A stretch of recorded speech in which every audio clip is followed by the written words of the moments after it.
in 6th place, 91 points, more secure of the two volatility teams, but not losing a player that early to APG is not going to feel good.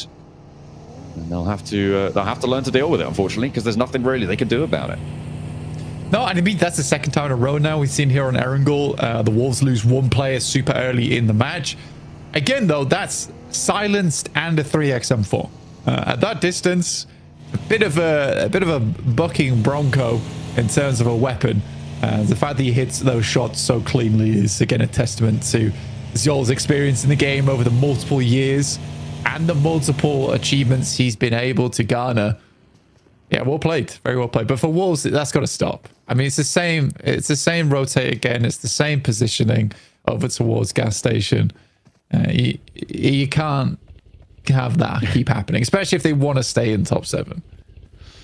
Next circle coming on through in a couple of seconds as well, as our teams have moved central, but it just sends all the way back to the west side. We're looking to go to a not dissimilar part of the map, but around that east edge of Potato Hill, on those divots that currently we just saw Ulf taking up one of them right around that road junction, is going to be a major feature moving forwards of this game. And Virtus Pro, probably one of the slower teams to be able to make it in. They're further away than most.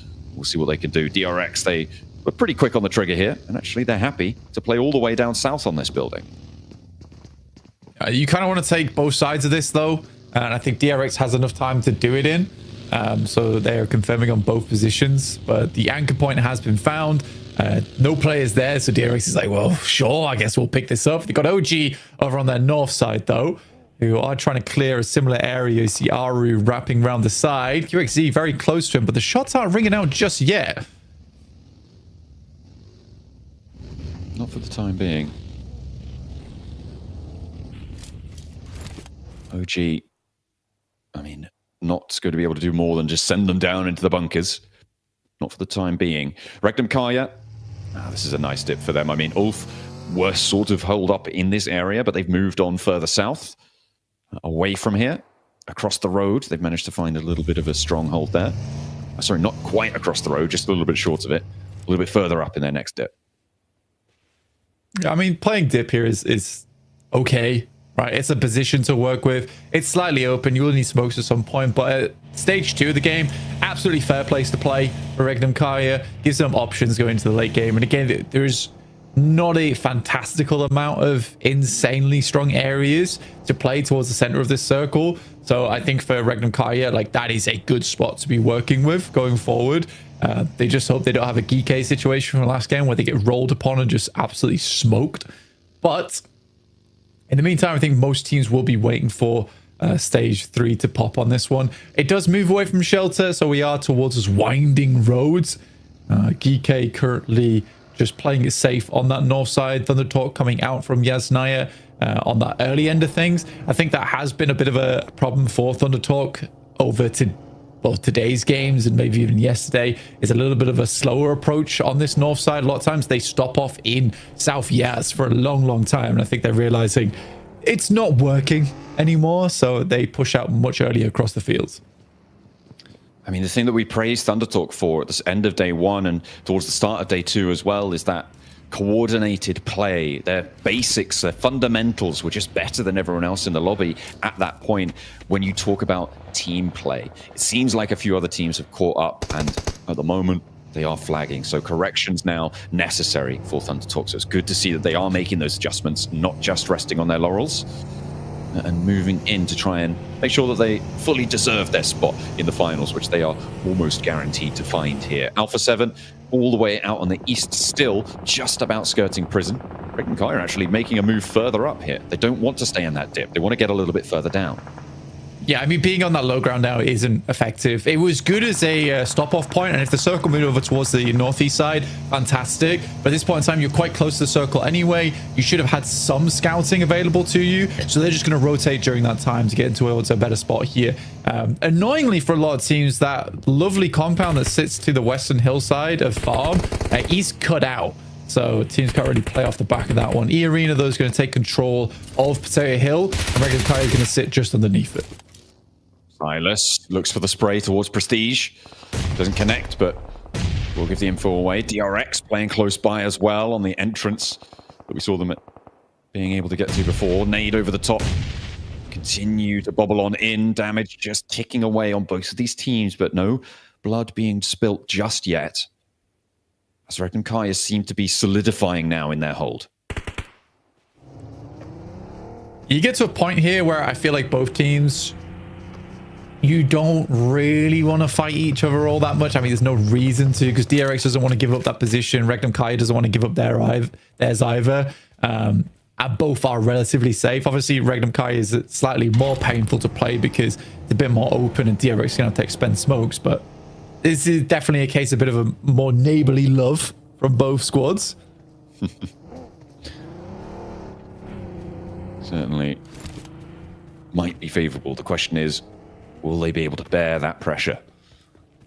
Loxy flexing out wide in the middle of the circle for Regnum Kaya. As Alpha 7, they drew short onto one of the entrances to shelter. OG was surrounding it before. They divert, they want to get into the circle, and they will line that edge, trying to stop Alpha 7 from going through, but they will thrust the tip of the spear. Revo moves on in now. WizGod and Atanki have to hold strong. They're playing around the hill, around the mouth here. The nades are good. WizGod, if they spot him, Rio knows about it now. We'll be able to hear it, but WizGod's quick on the trigger with a pump action. A nade put in through the window, though, is going to make it all harder. But Aru has to step in, and 3 players from Alpha 7 crumble in the face of the hold here from OG. Another player now sends out wide Obscure, the last for Alpha 7, and he's on the hunt. AKOP over the top has got the shotty as well as the blue zone to push Obscure out of the zone. It's only stage 3, not the hugest. AKOP, though, takes damage from the zone, and GS are on the north, maybe a third party.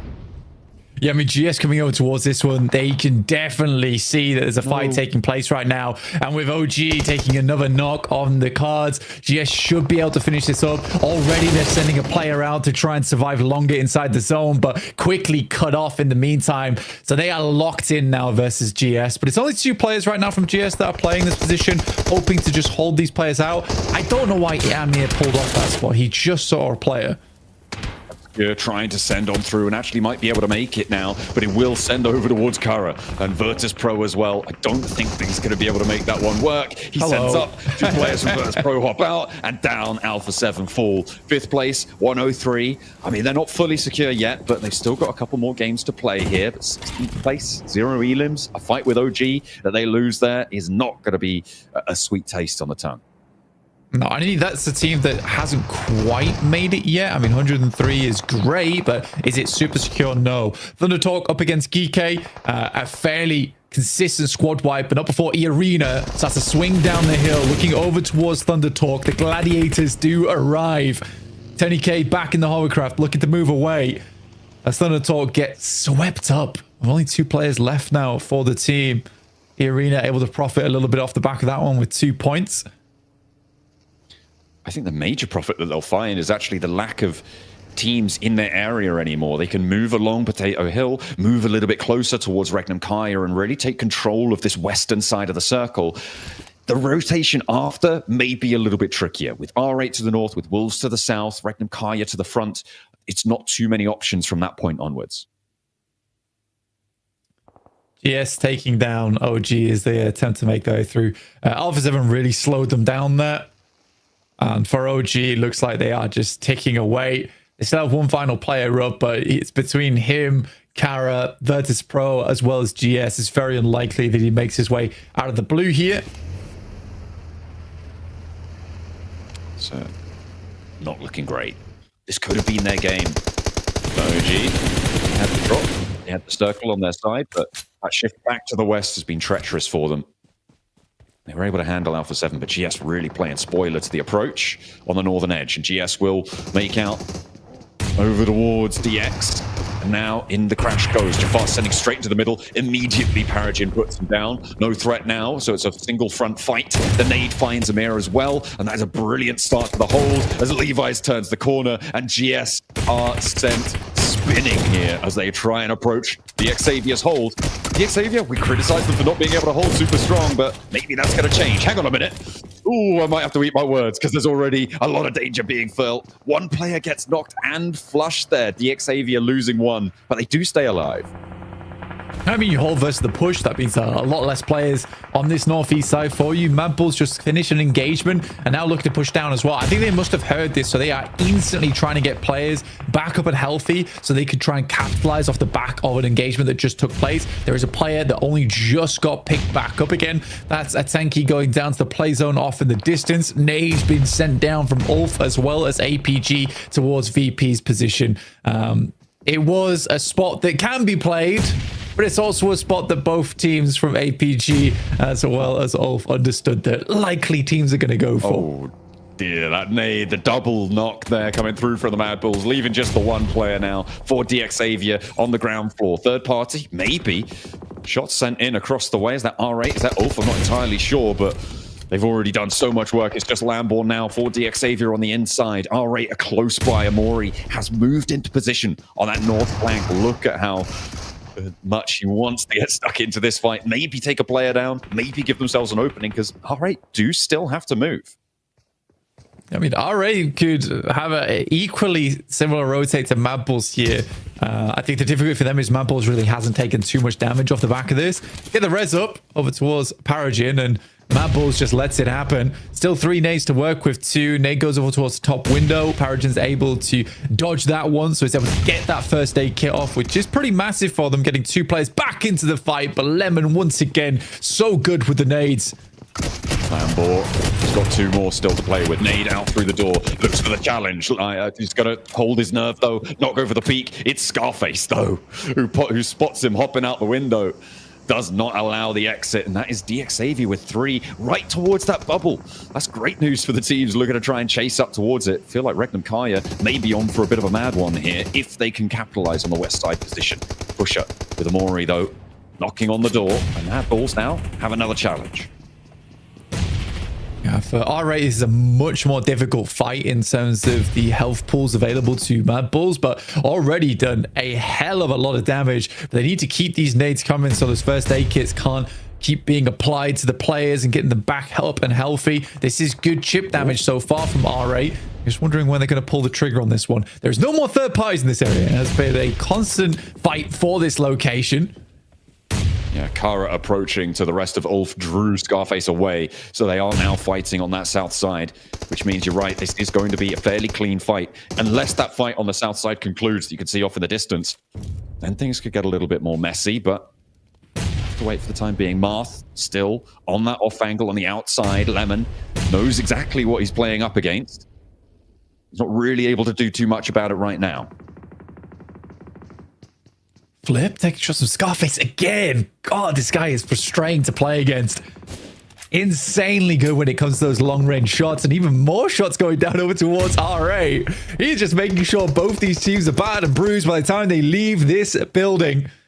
Right now, R8 definitely has the advantage because they're playing with a 3-story at their backside as well. So if it came down to it where Mad Bulls are able to get a single knock over towards them, they can always start dodging nades in the 3-story. Loxy, though, finding some shots over towards Sakura. And Murray on the sidelines finds a great shot towards Mad Bulls there, opening up the doorways for the rest of R8 to start flowing through. This isn't before Scarface once again tells Marth that you can't be stepping out on the outside.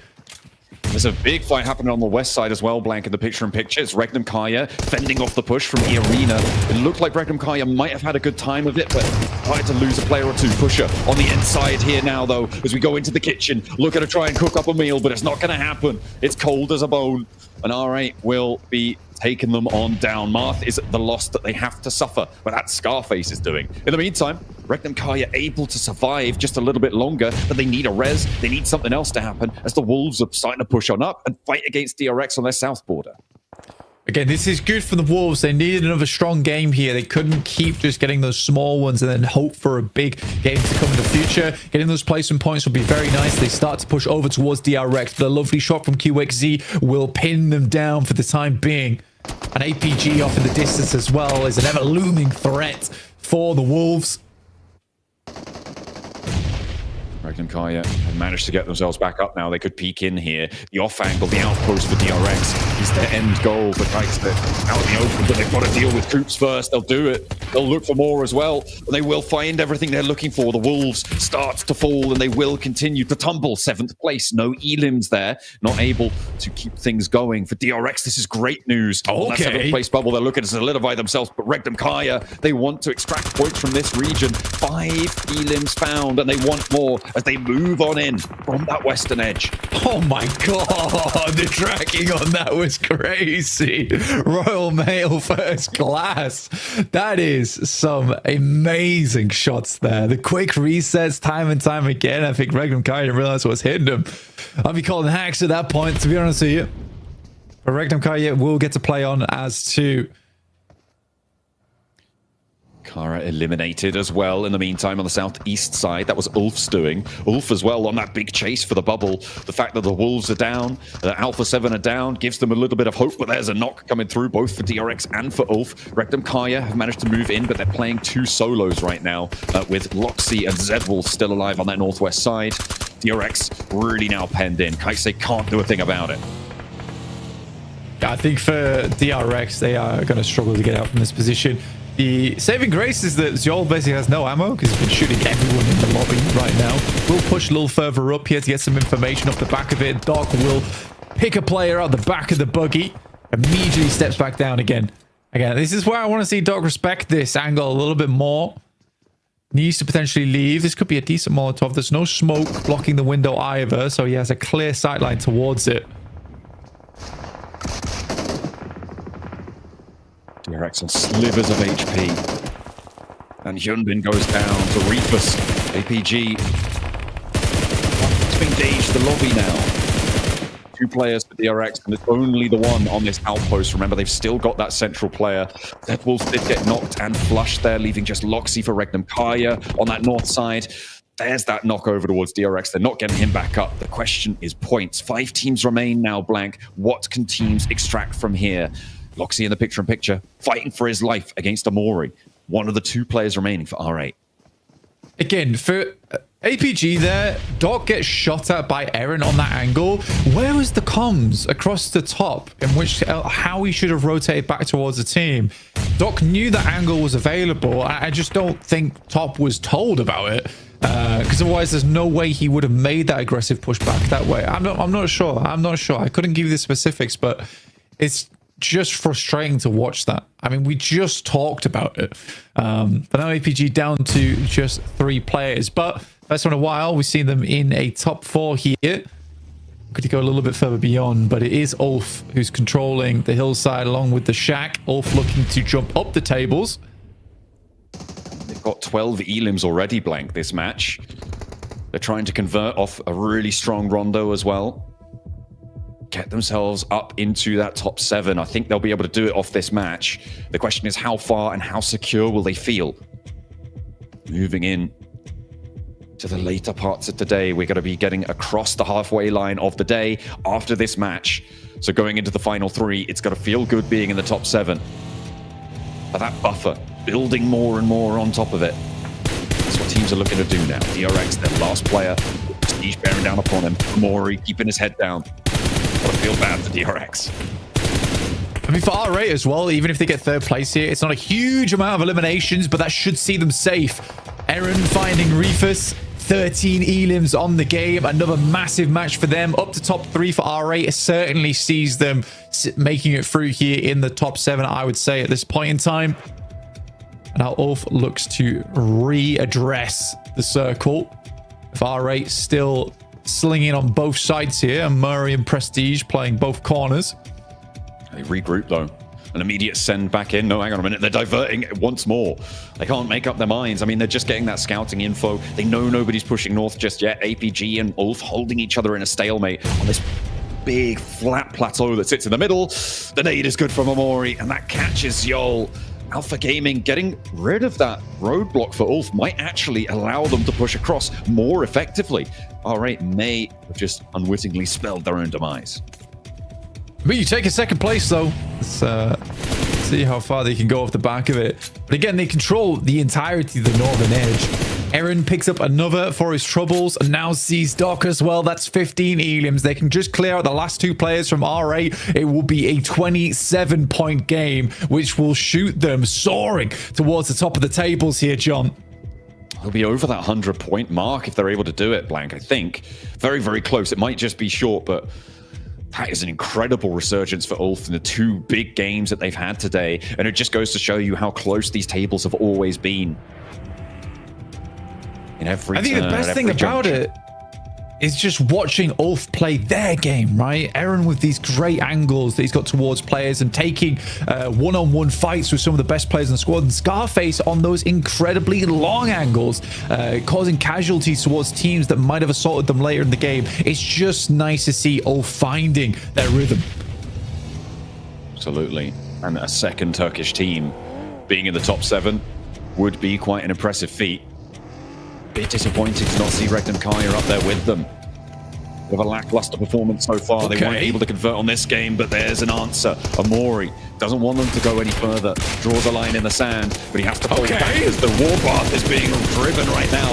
Eren in the passenger seat. What is this? Slinging them around the hilltops, but he's going to be pulled out the side. Ketch still sending off across the way, and now they've left themselves in a 1v2 Blank. Ketch has it all to do. He's got 2 nades. He's going to have to try and make them work. Not quite reaching the tree there. Amori low on the HP and prestige, and Amori with a big chance for RA.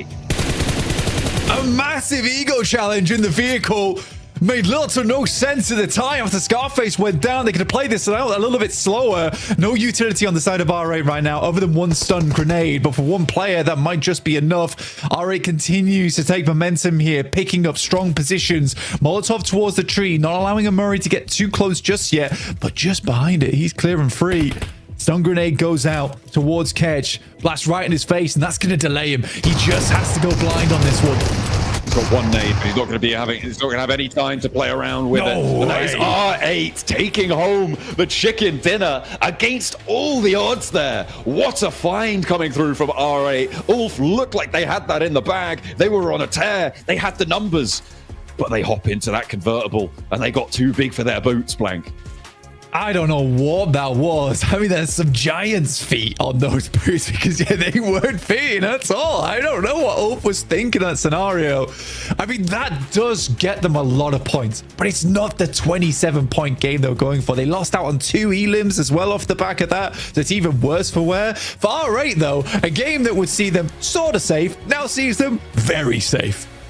They are going to feel pretty good about that one. A 6-point swing on the reverse side. What we were expecting, that 27, down now towards that 21 point, which is not a small game by any stretch of the imagination. Still, it's got to feel a little bit galling coming through from Ulf. They were not able to find it. In the end, it was R8 to sneak it away right from under their noses.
And then all the other teams are fighting for the high ground positions, and R8 are just left alone to survive, make it easily into the later stages, even though they do lose some players a little bit early on in this match, such as Ida and Marth. Prestige, Amori, that was more than enough, Niptura, to wrap up this paramount game that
Man, Ulf in this day, right? On the final day, they were at 13th place, right? At the start of the day here. With this performance, Max, I think that just might have put them especially in contention for one of those 7 spots. I'm going to go even further. When you look at day 1 and day 2 combined, their highest elimination game was 6, right? That was their best performance. Today, they already got a 14 elimination game on Rondo and now a 15 elimination game on this last Erangel match. Combined, they're completely out, eclipsing even, I would say, their day 1, day 2 performances in day 3 alone. And Niptura right now, is this more in line with what you expected from Ulf? Because for me, that is definitely the case. Oh, 110%, right? We've known these guys for years. We know what they can do. 110, yes, I'm certain. I'm going over 100% on this. Because, yes, we knew that their gameplay was a little bit more passive this time around than a few years ago, but I didn't expect to see the first and second day performances come out of them. This is much more like it. I'm so happy that they've adjusted. Oh my goodness. Look at the pop off there from RA. Yeah, because they have locked it in. We're going to see them in the finals. But let's take a look at these rotations, Max, man. And look at that. Alpha Gaming all the way down there in military base, making that travel on over to the east.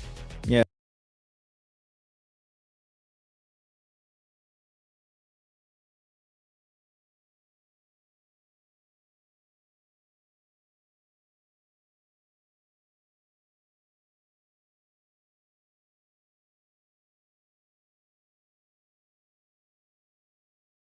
Link मैं ये link डाल नहीं पा रहा, पता नहीं क्यों ये लिंक है ना, मैं चैट में डाल नहीं पा रहा भाई।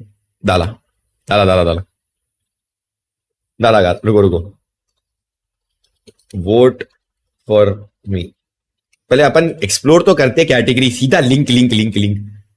किसको दे पब्लिक अपन? रुकी ई स्पोर्ट्स एथलीट में लेवी मेरे को बहुत पसंद आया था, गेम प्ले बहुत सही था लेवी का। मैंने लेवी का गेम प्ले देखा था भाई, बट थंडर का गेम प्ले मैं देखा नहीं। फेक है शायद ये, ओशन ने डाला है रे। फेक कहां से हुआ? ओशन ने डाला है, यही लिंक है ओशन की स्टोरी में। तो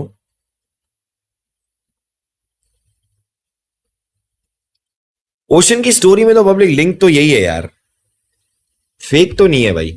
ओशन पागल नहीं है फेक लिंक डालने का। थंडर यार मैं अपना पर्सनल बोलूंगा, मैंने लेवी का गेम प्ले देखा है, डिवोटे का देखा है, थंडर का गेम प्ले मैंने नहीं देखा भाई। कलयुग का देखा है, बियर्ड बाबा के भी देखा है। कंफ्यूजिंग है, सोल का थंडर है अपना, बट आई वुड से मैंने लेवी का गेम प्ले देखा है भाई। थंडर को अपन अगली बार वोट करेंगे। आप लोग कर सकते हो बाय द वे, ऑब्वियसली अपने सोल का बंदा है। मैंने देखा नहीं, इसके लिए पर्सनली मैं वो नहीं किया। Sports commentator of the year और अंकी वॉट स्पीरो मेजी राउंड। ओशन और मेजी में कंफ्यूजन है भाई।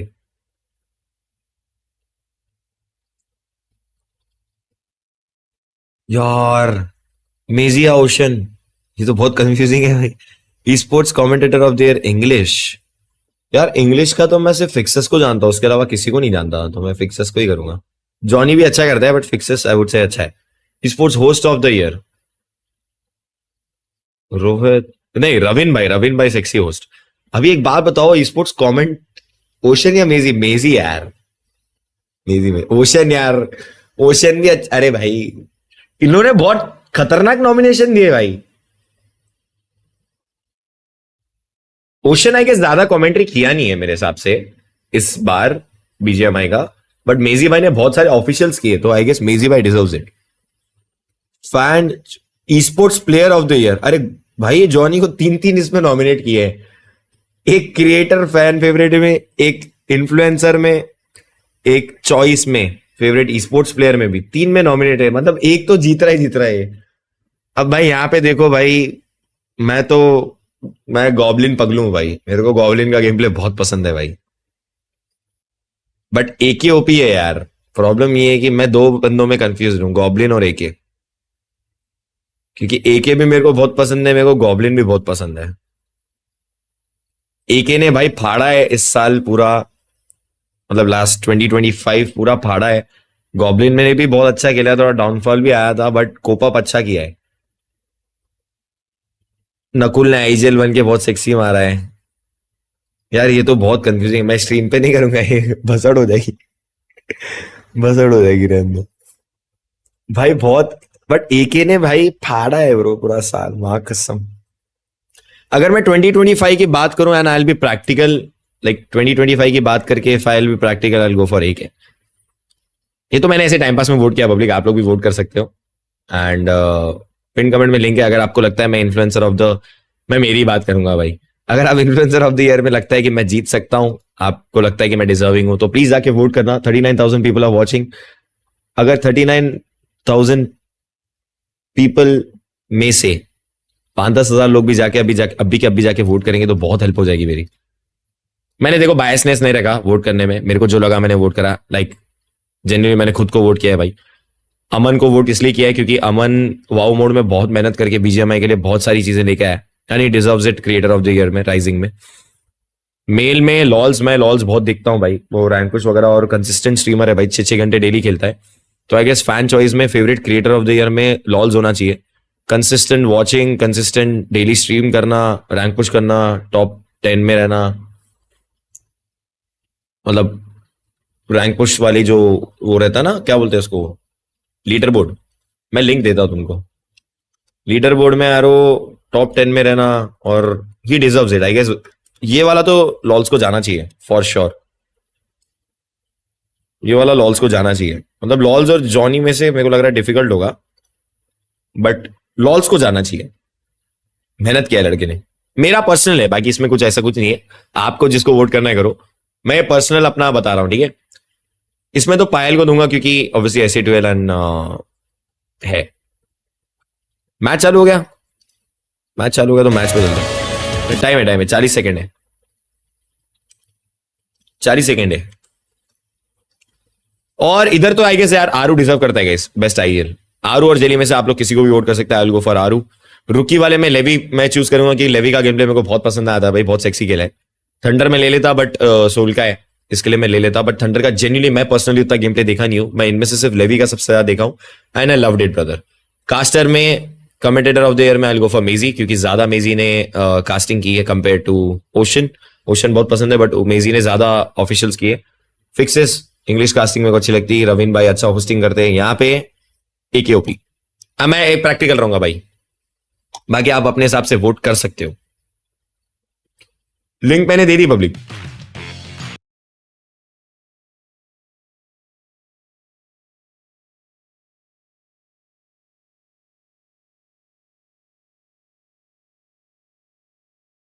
Eliminations. Today's a completely different day. After just 3 games, you guys have 30 eliminations. Especially in the yesterday in Erangel, you guys were able to get good placement points, but now it's a completely different team. What tactical changes have you guys have made to be able to put up such a great performance, especially with Ilms? Dün Erengel'de sıralamalarda puan kazandınız. Pek elim puanı kazanmadınız. Bugün Erengel'e ne taktik olarak ya da mental olarak bir değişim yaptınız ki puanları topladınız? Aslında yaptığımız değişiklik yok. Sadece oyun sonuna 4 kalmayı hedefliyoruz girdiğimiz pozisyonlarda. Bunu eğer başarılı bir şekilde yaparsak geniş oyunda bir şekilde yani bir ekstra bir şeyler çıkartabiliyoruz. Taktik yok yani, sadece özellikle vurmayı deniyoruz. So technically we don't have any tactics. We're just aiming to at least try to get to reach the top 4 of the each match, and I think this overall it will balance our gameplay through the matches. I'm happy to hear that. I mean, right now you're in 6th place, so I'm pretty sure you're going to be feeling confident. Now we got to talk about Aaron, because Aaron just joined the squad in October. He was able to put up a good amount of eliminations just this last match. What has he been able to provide to the team since he joined? Valla Eren daha Ekim'de girdi takıma. Şimdi nasıl bir yeni şeyler getirdi takıma? Eren geldiği dönemde çok fazla alışma sürecimiz olmamıştı ama bizim antrenmanlarımız daha çok resmi turnuvalarda oldu. İyi geldi, güzel geldi. İnşallah da böyle devam ederiz. So when Eren came, actually we didn't take that much for us to get used to him, but mostly we trained through the tournaments with him because it's the last minute he's joined. But it was a good feeling that he has in the team, and I hope he can perform very well after this. Okay, I'm hoping so too. And out of all the squads that are here, the 15 squads that you're looking at, is there anyone in particular that you maybe feel like a rivalry building up after almost 3 days of gameplay? Abi 3 gündür turnuvada oynuyorsun. Sizin takımda kapışacak bir takım var mı? Yani burada bence herkes çok güçlü. Özellikle söyleyebileceğim bir takım yok. Bilmiyorum yani. Herkes çok güçlü. So technically I have no teams to pick because every teams are already redeemed their places to get this place. So I really have no team to pick. Ah, look at this man giving that political answer. I appreciate it. Thank you so much, Ketch. I can't wait to see what's going to be happening in the last 3 games as we're going to be, at the end of the day, sending the top 7 teams to the grand finals.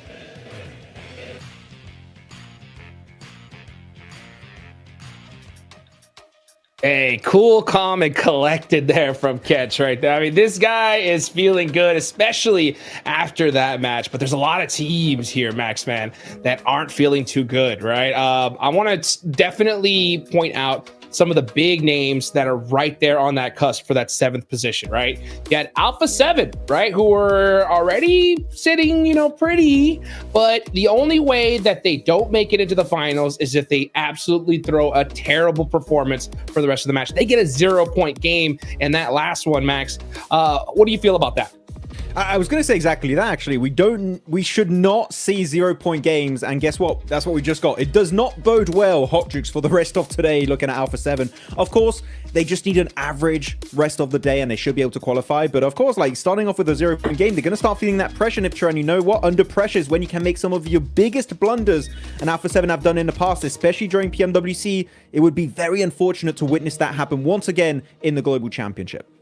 It really would. A7, they've done it before. Hopefully they won't do it again. They have time. Miramar's coming up as well later, so, you know, they could do really well there. They've already got an almost win today. They just need to keep going.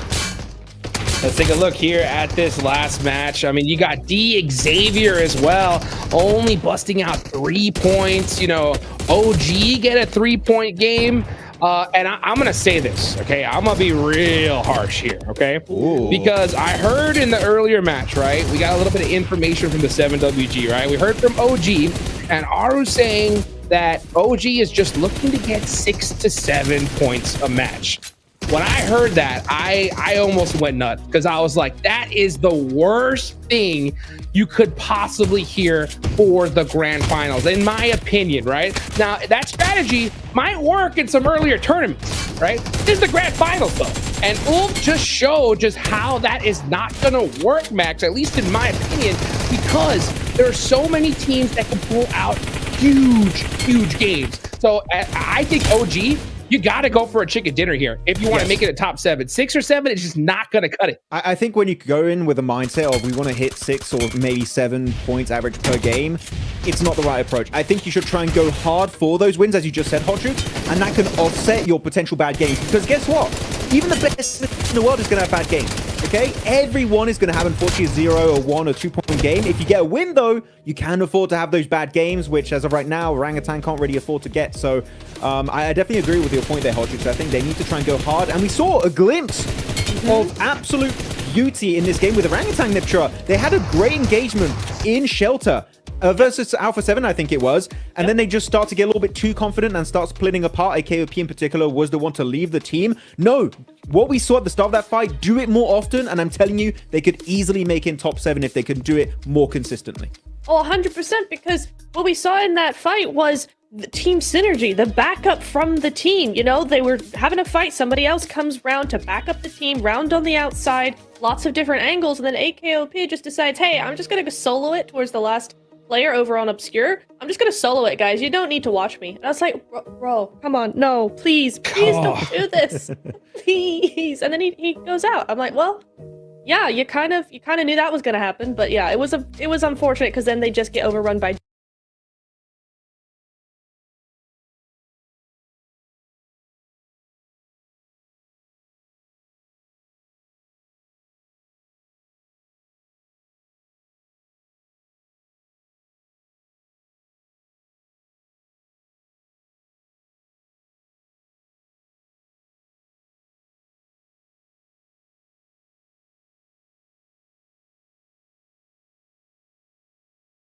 The finals because you just have to be in top 7.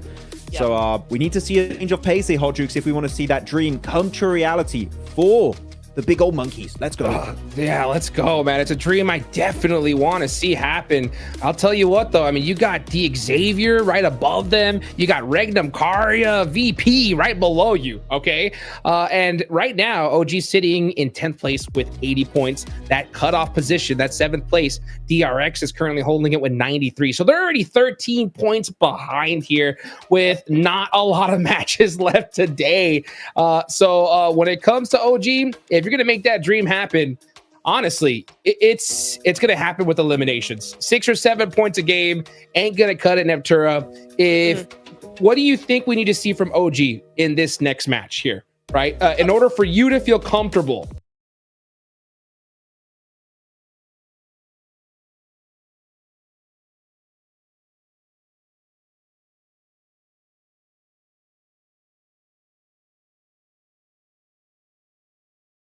Really good mid-game strategies from them.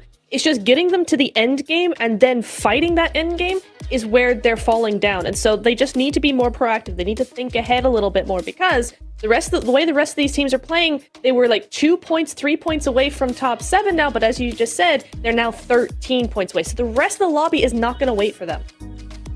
Yeah, I mean, you don't want to be that team in 8th place, guys, right? But, you know, 7th place gets you to the grand finals. By the way, right, we also got a pretty huge prize pool here for the gauntlet, right? 7th place is going to net you a good old-fashioned $53,000 and that ticket to the grand finals. And 8th place nets you 6, right? So good little pretty much almost $50,000 difference there, you know? So that is the worst position to be in. And I'm telling you, you do not want this to be close towards the end. And also, Wolves here, Maxman.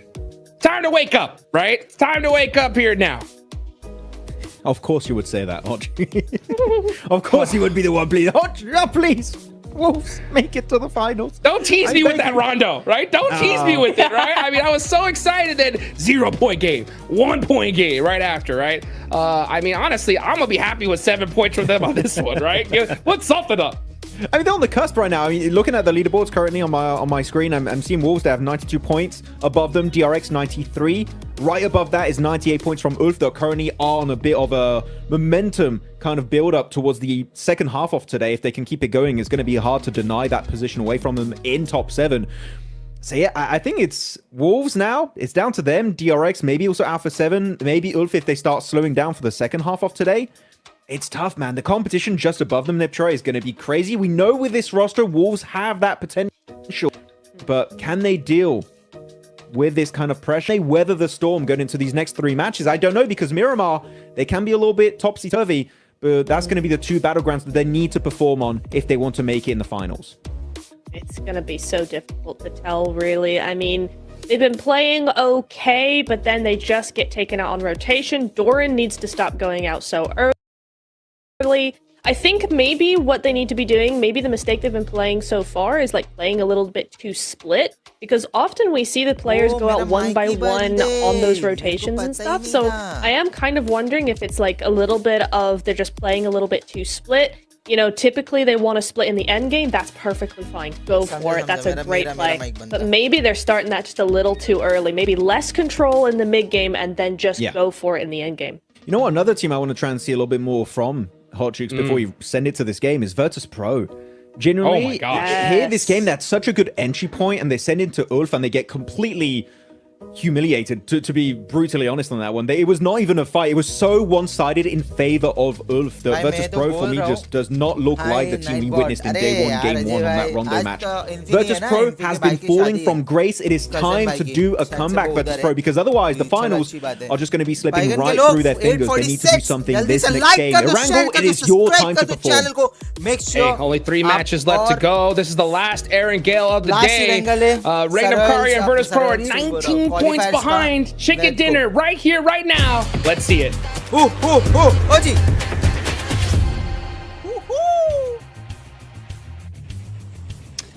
Hey, they're looking for a chicken dinner. Now mute रखना पड़ेगा 2 minute के लिए, क्योंकि वो आ रहा है ना, क्या बोलते हैं, you've got that direct ticket to the grand final stage, then it is all about getting these points in here and now, because the number of slots available is ever dwindling. Not many left remaining now for teams to pick up and grab as we head further and further towards the end of the gauntlet. Let's go भाई. We're starting on a eastern playing path with this one, getting players that drop down towards South out nice and early. So Kike as well as APG being able to take advantage of this one. Whereas teams that might drop over towards Primos, very peer, could get a decent start off the back of it. But wait for the circle to pop, but it will be our final angle of the day. And it is going to be GS dropping on top of APG. APG with a good start though with a knife. Straight over towards GS. Putting the shoulder blades on that one. We're going to reload the VSS. और दे दिया बैगन GS को. GS को बैगन देते हुए नीचे से उड़ी मारते हुए जा रहे अपने प्लेयर्स ने सॉरी प्लेयर्स. तो फिर एपीजी यहाँ पे लार्ज बंदे को खोजती हुई अंदर से भागता हुआ जोकर है ना J3 फार और वो गया बैगन दूर.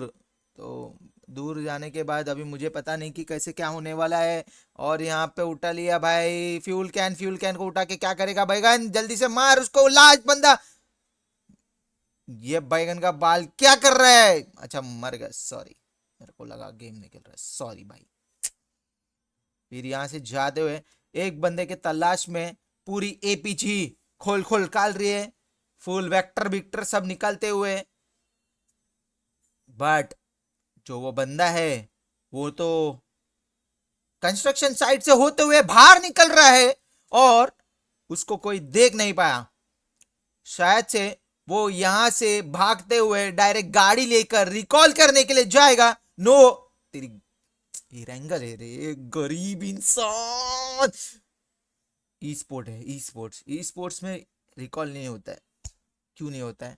रोंडो में होता है सॉरी. तो इसी जगह देखने को जाएंगे अपन. तो बैगन एपीजी ने खत्म कर दिया. ऐसे लास्ट बंदा standing sleeping into the military base. बहुत खोज रहे बट वो बंदा दिख नहीं रहा है क्यों. और उस बैगन के बाल के पास शायद से गन नहीं है. तो अब मुझे पता नहीं कि क्या क्या होगा.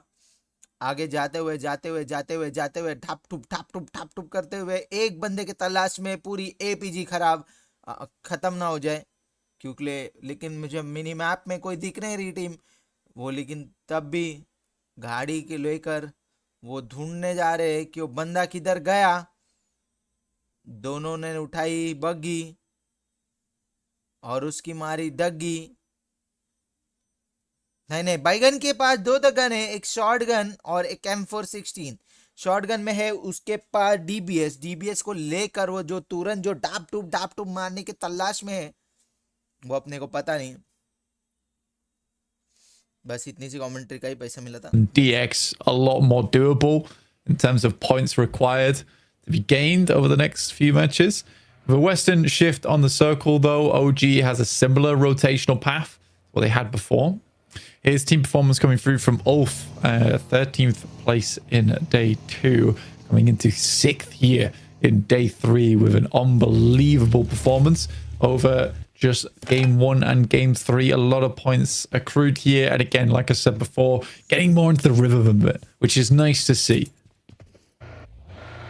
Certainly is. And if you had to pick two Turkish teams, as I was talking about in that last match, to go through in the top 7, it's very few people, I think, around the world that would have not put Regnum Kaya as one of those two teams, right? They're down in 11th place. You were talking about Xavier and OG having maybe an outside chance here. For Regnum Kaya, it's, again, just not quite close enough. And for a championship team, for a team that has been at the top of the world before, it is a bit of a misstep. And you were talking before about the potential lack of synergy with Zedwolf.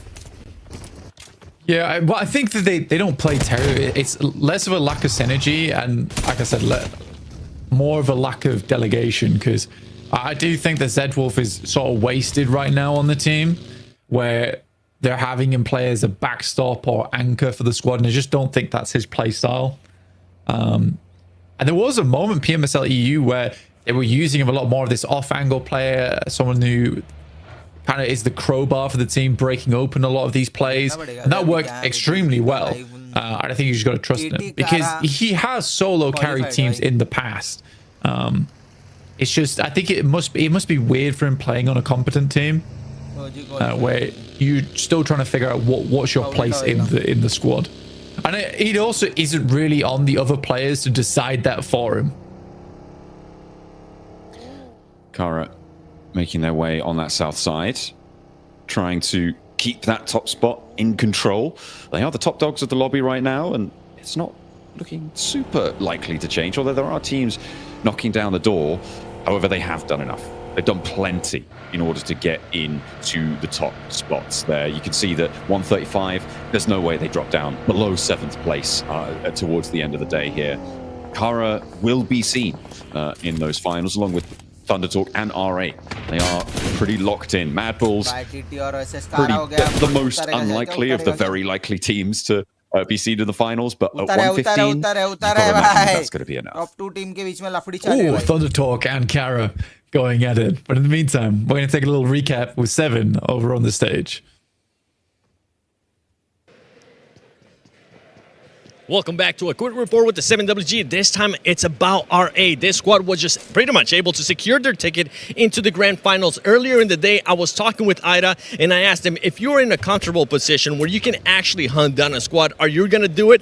And he looked around and he said yes. He didn't want to specify which team it was though. So John and Blank, can we take any guesses? Maybe the RX? Maybe Alpha 7? I don't know, because there's a lot of teams trying to make it to top 7 and it's very tight in that department. I mean, it is all really to play for there in terms of guesses.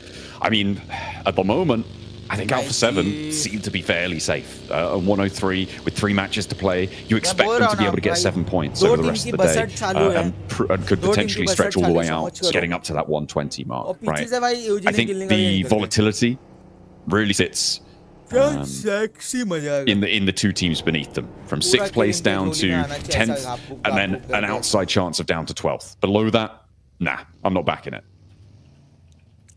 No, I think for R8 targeted plays, you probably would want to target Alpha 7, right? Because they share a lot of your rotational paths. But you're also definitely correct in terms of it's a team that's hard to push out at this point in time. Right, especially this being the last Erangel, we didn't see too much aggression from R8 their way. So I don't know.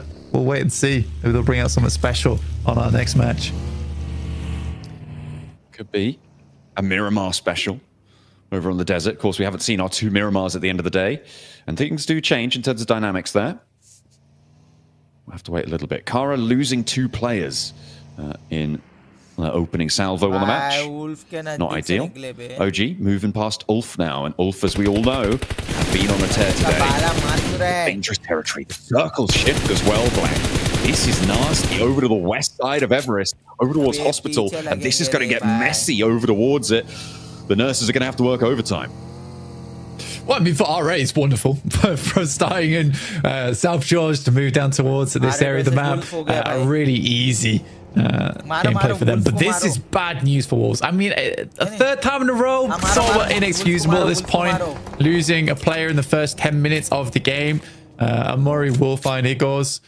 Yeah, it's not great. And for Wolves' prospects to get into the top 7, it's feeling like it's starting to get dashed a little bit here. These are initial shots from Thundertalk at some incredible distance. I mean, sure, why not? Baigan! Show us what you're made of, show us what you got. There's a reason they are towards the top of the tables. Oh dear, OG, they've taken a lick on that east side, that approach to the foothills of Everest. Not going to go unchallenged. And there's a lot of teams already crunched in here. It was a very, very fast rotate move here into stage 2. As the second circle pops up, Wolves diverting out to the west. Irina trying to take shots, but the beachheads just getting in the way. The reload's not quite there in time, and the Wolves draw up on the west side.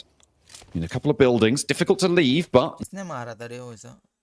Irina into that east side, that approach towards the top of.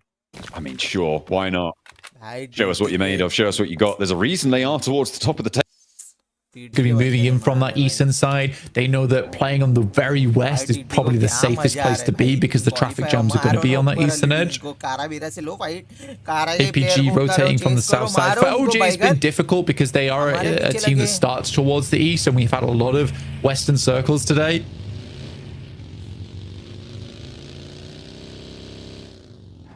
There's been much more focus over on that part of the map, you're नहीं right. रे, अपने को नहीं A खेलना new है भाई, ground अपने in को the इसमें lobby. क्वालीफाई करके जाने का है भाई, नहीं The areas to the भाईगन south of Georgia नहीं चाहिए Pole. वो सब चाहिए ही नहीं कि उधर से Just peeking खेले, over फिर towards that ऊपर swamp जाए। area as well, right on the south edge. We'll see where we end up. Mad Bulls atop the mountain right now, with all 4 of their players alive, I believe, at the top there. And they are the only team to have sent up the slopes. Everyone else playing around in the foothills. Last player from GS. Jufar doing his best. I mean, he's still in Sosnovka, so I don't think his best is going to be good enough to get up towards the top side. But APG cut clean with all 4 players up. Looking over towards OG, who are leaving from Gakka to head towards the compound that sits in Everest, which is actually not a terrible spot at all for them. भाईगन This east side circle shift, though, over towards Everest. I feel like this is going to give Mad Bulls some neighbours. Virtus Pro on the move now, behind Ulf. Oh dear, that's not where you want to be drawing short. Can't park there, mate. Aragon. Have to take flight once more. Milky Way, though, spotted first. It is Solus to get the shutdown. Lost on as well. Taken out, and Ulf really not giving any ground. Malloy, the only one to strike back so far, but 2 players left trying to face off against them. Ulf, a big nade over towards the top there, does actually manage to get the flush, so they've lost the player guaranteed, a point at least. But Malloy can't do anything about the rest of them, and Ulf stay alive. They lose Solus, but they'll keep on as 3 on the south edge. I mean, 4 elims is great. Ulf, honestly, it does the trick, and they just need a little bit more right on the game now. भाई focus करो Even यार, over the ऊपर next जाओ 2 भाई, matches, last they June need तक बचो probably और like a फिर 4 मार or के 5 point निकलो यार। average to see themselves safe. This is a मेरे को- wild मेरे को लगता है rotate अगर from the free kill Wolves, mill by रहा the हो, way, किसी का getting तो over उठा लो, towards this eastern वरना shank. भाई It's not लास्ट very तक जाओ, safe आराम से खेलो। whatsoever, but it is playable. It's very much a survival type maneuver, though. Yeah, it's a get as far as you can type situation. Geek on the west coast, they need to move up north or east or anywhere really, but the open field to the northwest of Gatka, where we saw Ulf start to post up and win that fight just now. I mean, that's so open, it's so difficult to move there. And the arena sit up to your north and the buildings up that direction. Where do you go at this point if you're Geek? You have to take a fight. The question is which one? For Geek, it's a really horrible option of, do you swing through the fields, which as you know is going to be a ton of sightlines looking over towards the west side, or do you try and take one of these fights over towards the north? And that's sort of your option. I mean, Wolves massively cut down on their losses there by getting that early rotate in. Making this rotate now would be really quite dangerous. Beefus does find Coops though on the outside. So that's 1 down for Wolves already. Good shots from Aaron over towards Geek. I mean, they're having flashbacks to last time on the Erangel open ground where Geek rolled up on him and Ulf went crumbling. Fortunately, this time they find them at the start and they've established already that line. There are a lot more spread, a lot of different situations to unfold here. Scarface may be in danger here, but Arena actually could tag on for a third party, make the life a little bit trickier on that southwest side. 3 teams trying to move in from that direction. There's a fight for the center as well. It's Reckon Kaya, DRX, gonna clash. It looks like Reckon Kaya lose their east side outpost on that one, Blank. Yeah, I mean, for Regnum Kaya, this is a pretty good spot, to be honest. Trying to play out from this area, though, down towards the south side is a little bit more difficult. Mad Bulls pretty frustrated with the way this one worked out. Their saving grace is that APG is going to be other teams looking their way. Final players from GK are starting to fall here. Ran out of ammo, but SafG likely to go down to the blue here if he can't get a med off quick enough, and he absolutely does. And that is GK out. And 7 elims right now for Ulf. They are going further beyond, which is great to see. Now they have E-Arena here. Maybe a couple more points for them, but remember, they're still playing as 3. E-Arena as 4. Tony K can't quite connect on the bumper, but will with the shotgun shutdown, and Ketch is next to go. E-Arena able to find 2. Now the last player to stand, it's Eren, the newest addition to the roster here, and Ulf need to rely on him now. But do they just want to get out of there? Try and send the way into the buggy, play the terrain. Smoke has bloomed on the off angle, but it's not going to be necessary. Plays the dips and moves on in. A solo pursuit now for the last player in Ulf. Yeah, it's one of those tough positions. I think I can't believe Jafar is still in the game, but fair enough. Goes down. Yeah, it's a tough spot to play in, especially if you get rocked up on like that. It's one of the few areas in the fields where you can effectively rock up and have some form of cover to work with. Aaron slowly rocks up over towards APG, but Doc spots that out almost immediately and will find the flush on that one. So Ulf goes down, but 7 elims in pocket. What are we talking about before? 6, 7. You got the 7 elims on this game. That's all you really need to continue posting up those points. Now it's a way easier scenario. It's like a 3-point average that they realistically need in the next 2 matches. 7.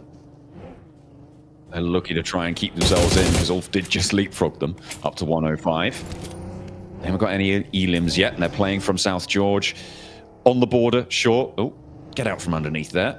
Doesn't need an inspection just yet. It's got his MOT already. He's out running over his teammate. Not friendly, not friendly. But on the north side, they do have a difficult approach here up to the ridge lines around Hospital. They could maybe find that mound that sits there, but with Rectum Kaya on the other side, it's a bit of a silhouette that you're going to make as you try and make your way up there. For Alpha 7, that's tricky. It's an interesting circle because there are several positions which are very dominant here, where it could hard shift over towards Hospital, Kara's compound on the west, central compound from Xavier. It could head over towards Everest, in which case Mad Bulls as well as APG have a good time. It could go down towards the south side, in which case Undertalk's compound suddenly becomes very, very strong. There is a lot of different scenarios here that can take place, which drastically change the pace of the game for any one particular team. So we'll wait and see, because I really do think it's sort of stage 5, stage 6, which is going to define how this game goes down. It's very different, that scenario we saw from OG, GK, and Alpha 7, where there really wasn't anywhere to play. It was super scrappy, but here there is some definitive spots on the map which are very playable.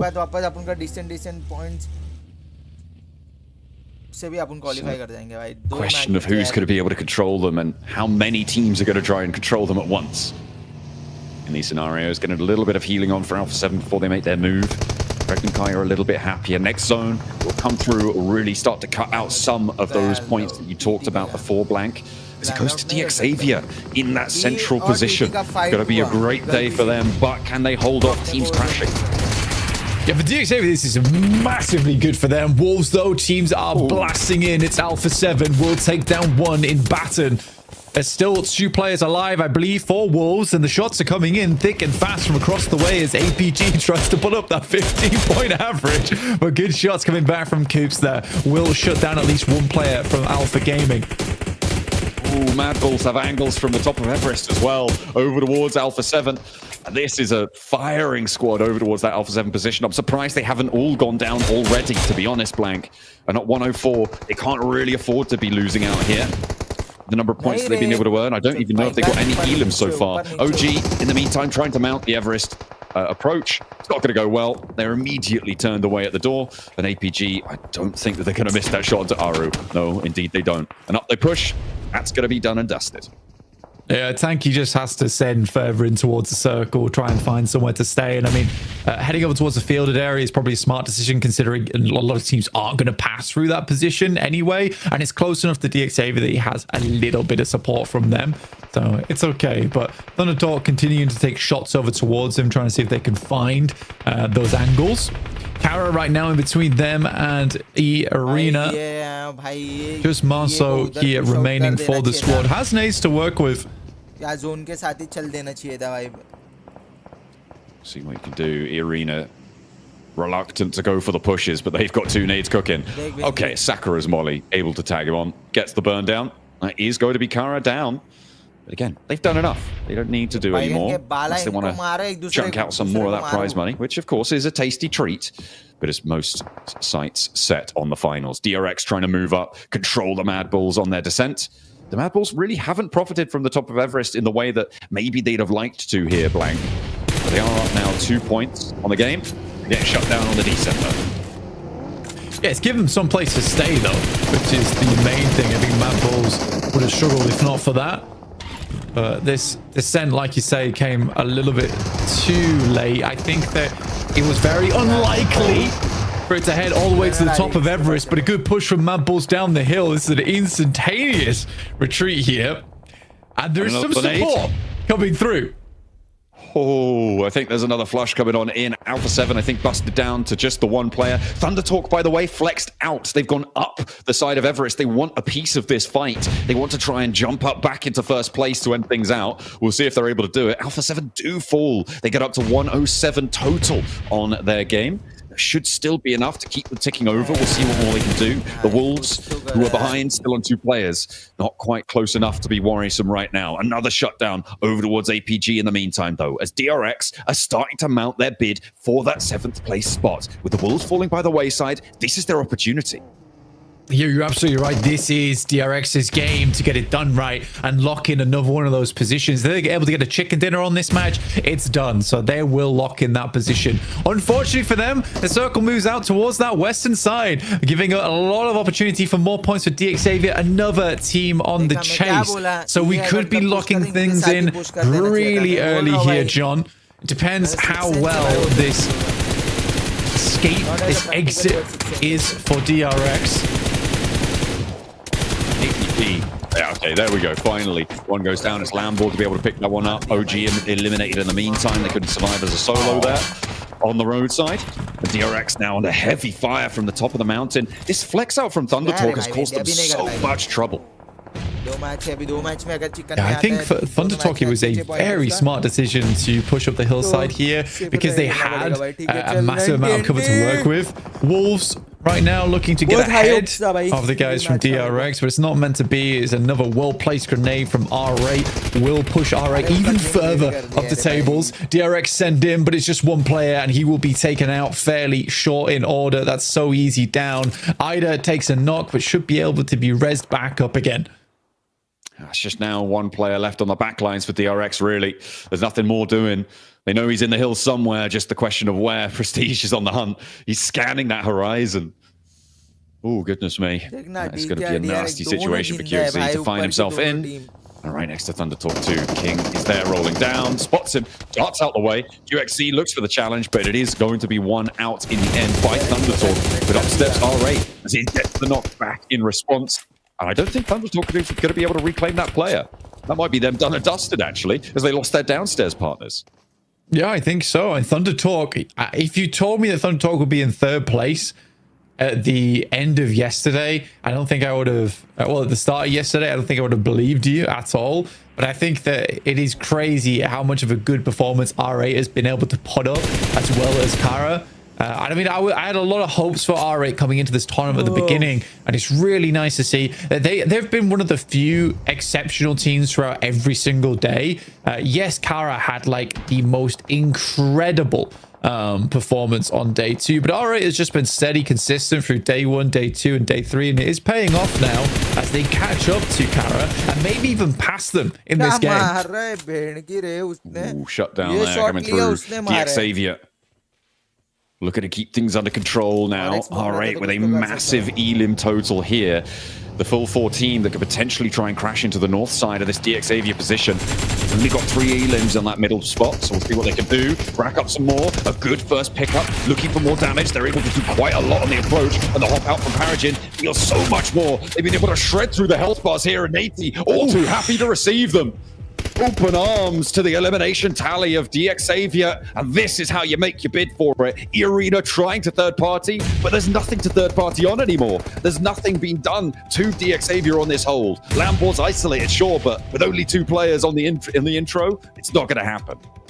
Yeah, an incredibly speedy cleanup coming from DXavier there. And this is massive news for DXavier, just on the cusp of getting in towards that top 7. This could be the game to overtake both Wolves and DRX and gaining a spot in towards those finals. E-Arena make their way up. For APG, for Refus, this is a case of a 2nd place for him, ideally.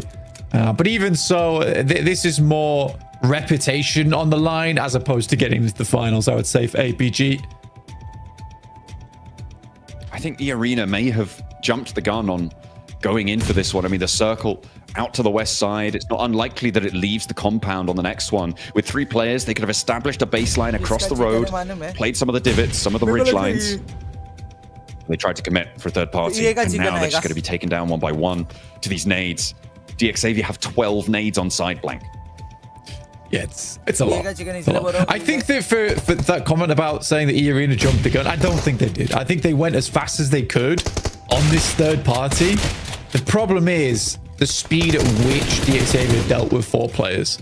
That's where things go down. And Reefus will just take a tumble. I mean, he had to move out from the blue. And now it's DXAVIA 4-man versus 1. Technically, yes.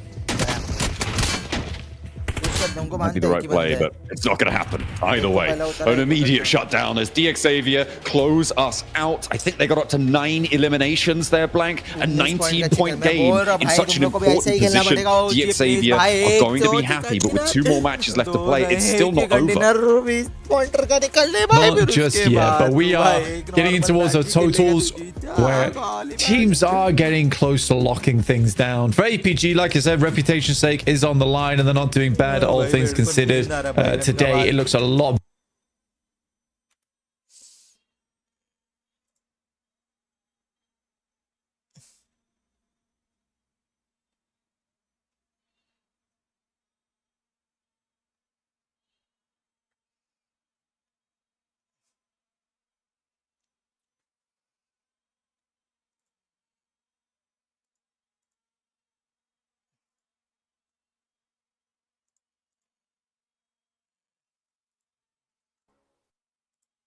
Naku should have been in the best IGL poll, back-to-back podiums. He was in top 4 IGL even when the team was at 39, and he has about 50 finishers in BMIC, BMSD, where second best IGL has around 30.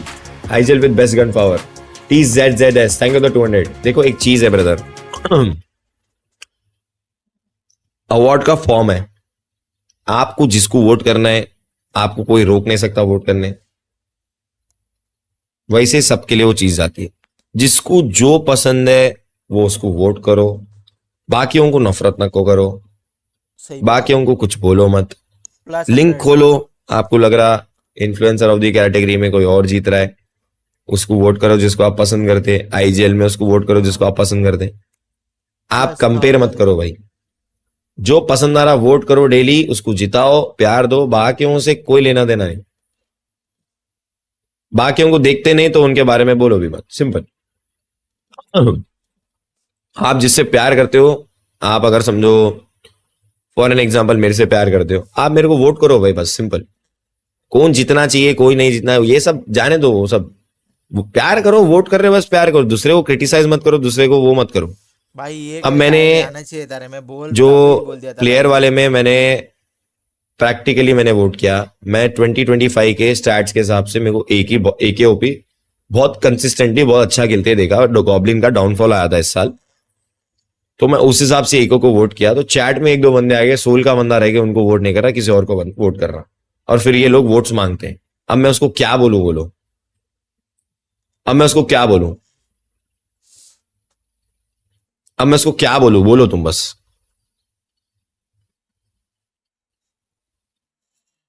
क्या बोलना चाहिए बताओ। अब जो लोग goblin से प्यार करते हैं, जो चाहते हैं कि गॉब्लिन जीते, वो वोट करेंगे। ना मैं किसी से नफरत करता हूं, ना मैं किसी को वैसा करता हूं भाई, मेरे को जो लगा मैं वोट करा। सब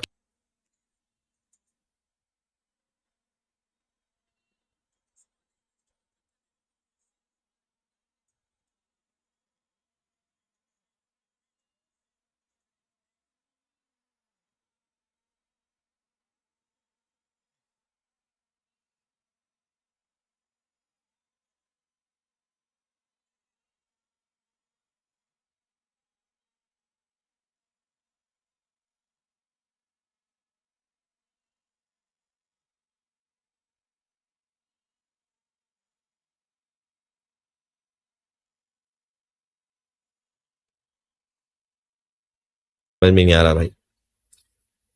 सबका थिंकिंग, सबका पीओवी अलग होता है ब्रो। ये चीज क्यों एक्सेप्ट नहीं करते लोग, समझ में नहीं आता। सबका अपना अपना थॉट होता है भाई, सबका अपना अपना एक देखने का जरिया होता है भाई। मैं ईयरली बेसिस पे देखा हुआ अवार्ड्स, पहली बार क्राफ्टन का अवार्ड्स हो रहा है, ऑब्वियसली वो ईयरली बेसिस पे ही हो रहा है, तो मैंने नॉर्मली उस हिसाब से वोट किया। उस पर ऑफेंड हो गए bro, seriously bro. Next time मैं बहुत ध्यान दूंगा भाई, कुछ भी चीज बोलने के पहले, करने के पहले बहुत सोचना पड़ेगा. कोई ना.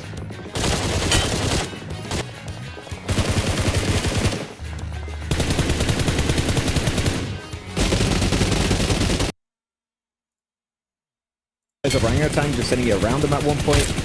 Yeah, APG unfortunately kind of losing that steam that we were expecting to have for them in the gauntlet. And yeah, I'm. You know what? I'm going to say GG, game over. Start scrimming for the group stage because they are out of the conversation for me personally completely when it comes to the top 7 race. Man, and this is the point that I really want to stress here, right? After saying that, Max, in my opinion, this next match is the most important of the tournament, right? There's half the lobby is going to know that if they're going to make it or not. But before we get into that, Max, why don't you break down these rotations here on this last game? That hospital finish definitely mixed things up for a lot of the squads.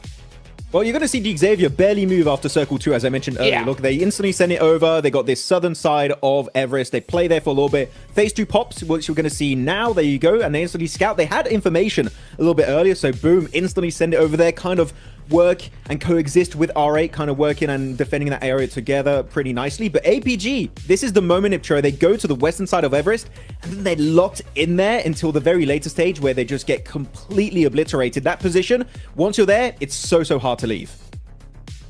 Yeah, it is hard to leave. EA as well, I'm gonna say. I mean, we haven't really seen much for them. They're not going to make it to top 7, but it's nice to see them, you know, fight a little bit more now that pressure's off. You know, we had some decent rotations from them. A little bit of an odd 1-3 split there. I think we were discussing it. We would have liked to see them, you know, full send if they wanted to really send on to Xavier there, but they still grab a decent 13 points, which is really nice for them. But that attention's got to go back onto Xavier. 20 points total. Nice even 10 and 10 for placement points and eliminations. And then R8 at this point don't need to do a thing, and they were still raring to go for that win. 15 points on the board for them. Yeah. They're not backing down anytime soon. They don't need the points. They're just flexing. They don't. You know what? Kara, Thunder Talk, we're catching up. Maybe they can be first place. And I'm telling you, man, the Arabic casters right now on that stream, they are popping off. They must be out of their minds, Hotrix, for once seeing a team from MENA dominating globally like this on this scale, on this level. It has almost never been seen before, so R8 deserve kudos for that because that is unprecedented for the MENA region. Heck, they better be going off right now because, I mean, this is the first time we are in the gauntlet, right? And they just might win it. With that game right there, that is going to put them very high on the leaderboards. And if they do end up, you know, surpassing, you know, Thunder Talk, that's going to put them down to 3rd place, Max, man. What do you think's going on with Thunder Talk today? I mean, they had some good red dot sprays at, 200 meters from sitting and Jing. So that was pretty cool in the replays, like cool moments like that. But I would say is not Thunder Talk is playing bad by any stretch of the imagination. For me, it's just the lobby is now so desperate for points that it's hard to stand out realistically, Neptura, right? So they're not playing worse. It's just the lobby has leveled up significantly to the point where now teams were doing so well at the start, now are looking a little bit more average than they used to be. Yeah, but okay, hang They're on. first. Whoa, they are first by 3 points. Yep. And Thunder Talk slip into 2nd place, so they're not in that 3rd position, right? So they're good. They're tied with Kara, but there's no problem there. That's fine. They can fight amongst themselves. I'm looking at 5th, 6th, and 7th. 2 points away. Xavier do move into 6th place, but they're tied with Ulf here. And the way Ulf have been playing, the way Xavier have been playing, it's not the same. Alpha 7, 107, they're just 2 points ahead of this. Any of these 3 teams have a bad game, DRX, Wolves, Orangutan, all these teams, they're going to play catch up. They're going to try and chase you the hell down. Hodrix, I don't know what's going to happen. Like, these teams in 6th and 7th place have a massive target on their back now. I'm going to tell you exactly what's going to happen, right? I've seen this position so many times. This next game is the most important because the last game of the day, half of the lobby up top and half of the lobby down below, right? Almost the entire lobby know where they're going to be, right? We got squads like, you know, Virtus Pro, honestly, even Regnum Caria, who are like, the chances of us making it at this point is pretty much over, right? Top teams that know they're going to make it. That's going to create chaos in the last game because squads are going to be pushing each other, you know, practicing for the group stage, doing whatever the heck they want. So I can't tell you how many times, Max, we've seen in the last game a squad that only needs 2 points, and they can't even get that because of how crazy it is, right? So, yes. Honestly, I'll say it right now for OG. If they don't get 10 eliminations and a chicken dinner this game, they're going to go to the group stage. 100%. Yeah. I really like that you bring this up because I've seen so many tournaments just like you where you have these teams that are so close, they're on the cusp of achieving greatness, reaching the next stage of whatever tournament they're playing in, if it's a regional tournament or a global tournament, and they just play too passive, hoping, oh, if we get to late game, it's going to be enough. No, you need to go hard or go home. And right now, for DRX, for Wolves, for Orangutan, for Regnum Kara, for Virtus Pro, it is time to strike. If you don't do anything on these 2 Miramar games, I'm going to say, I almost don't want to see you in the finals because you don't have the chops yet to be a champion. Yeah, Neptura, I'm not even going to say these 2. I'm saying it's this game right here, right now. If you don't do it, it is all over, right? So, Neptura, do you think, right, which teams do you think have what it takes, right, that are below that stage to get that chicken dinner? Which one do you think has a chance of getting it? DRX, Regnum. Honestly, only those 2. Wow. Okay. I mean, DRX 7 points away, right? That's definitely possible. Wolves, a little bit further down. Regnum are really far away, right? But we know that they have that potential, right? We know that they definitely can put up a big game here and now. But I'm looking at Silas's face, That just sucked all the confidence out of me. I'm not going to lie here, man. You know what you need to do now? Give him an Eastern Island finish on Miramar. He's going to be like, no, not again. No. Don't give it to DRX. It would be terrible. That would be absolute cinema if that happened. We'll see, of course, how the circle is going to be going. Though, I know we said this quite a bit. We've been hammering down this point of hot drops.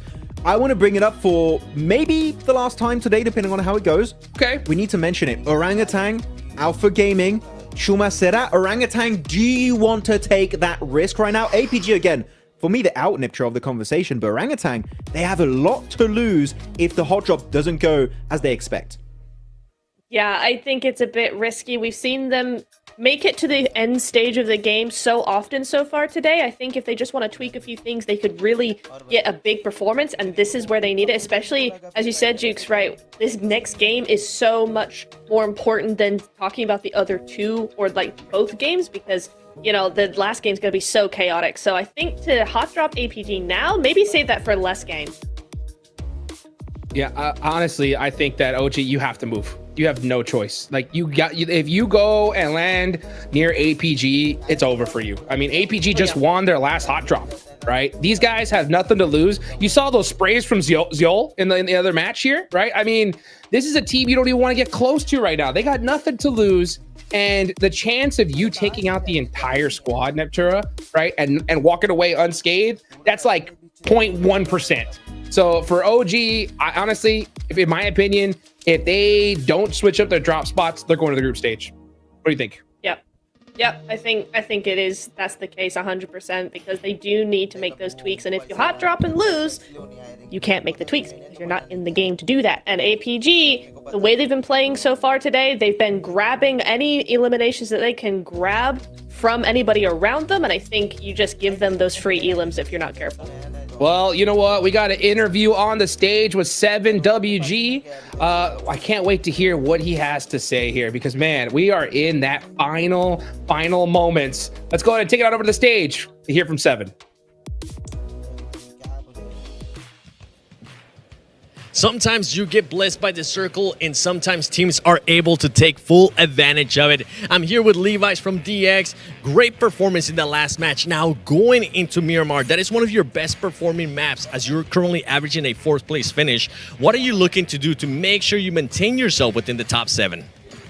Chào Levis, thì vừa rồi các bạn đã có màn trình diễn rất là tuyệt vời. Và bây giờ thì mình sẽ chuẩn bị bước vào bản đồ Miramar, là bản đồ mà các bạn cũng làm chơi rất là mạnh. Vậy thì không biết là mình sẽ chuẩn bị làm gì để mình chắc chắn mình sẽ có suất vào vòng chung kết. Bọn em chuẩn bị trận đấu mới thật là tốt, di chuyển hợp lý và căn thông minh chuẩn đấy ạ. Well, we'll try to prepare ourselves to do well in the next map by doing a proper circle rotation and also with great timing.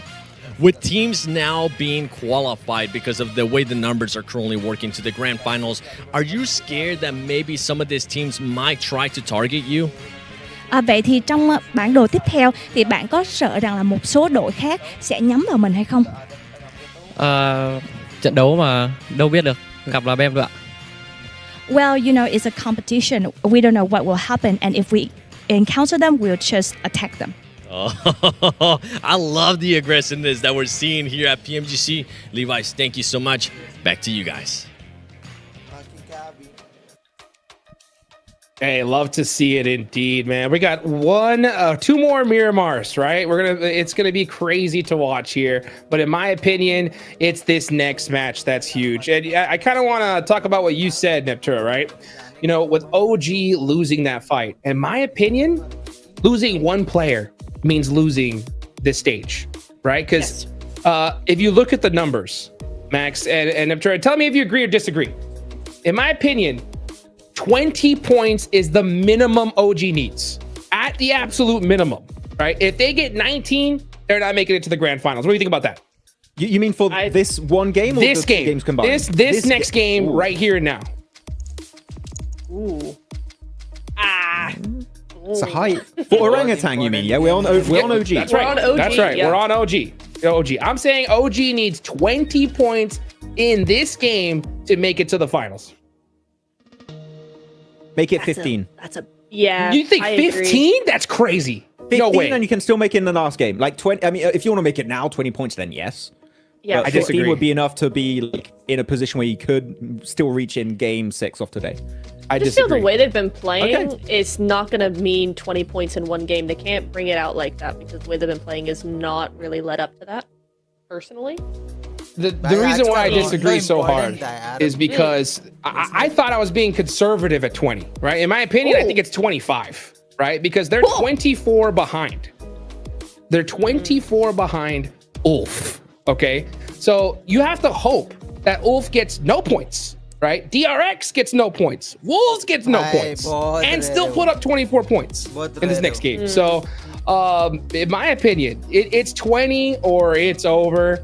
But who knows, right? I mean, the last game, I've been surprised before, but I'm pretty sure on this one, Max. The reason why I would agree with you to some extent is because I've seen so many times where a team has to qualify in the last game and they unfortunately don't do anything. They bring a single-digit game. So if you take that tendency into consideration, I would agree you need like an around 20-point game for them to qualify now. If they don't, they're going to need 2 good back-to-back games, which, as we know, in these kind of situations where there's so much pressure, so much at stake, you do tend to falter when the time is just not right for you. Yeah, well, one of the biggest games of this tournament is about to happen, guys. Let's take it on over to John Allen and Blake for some Miramar action.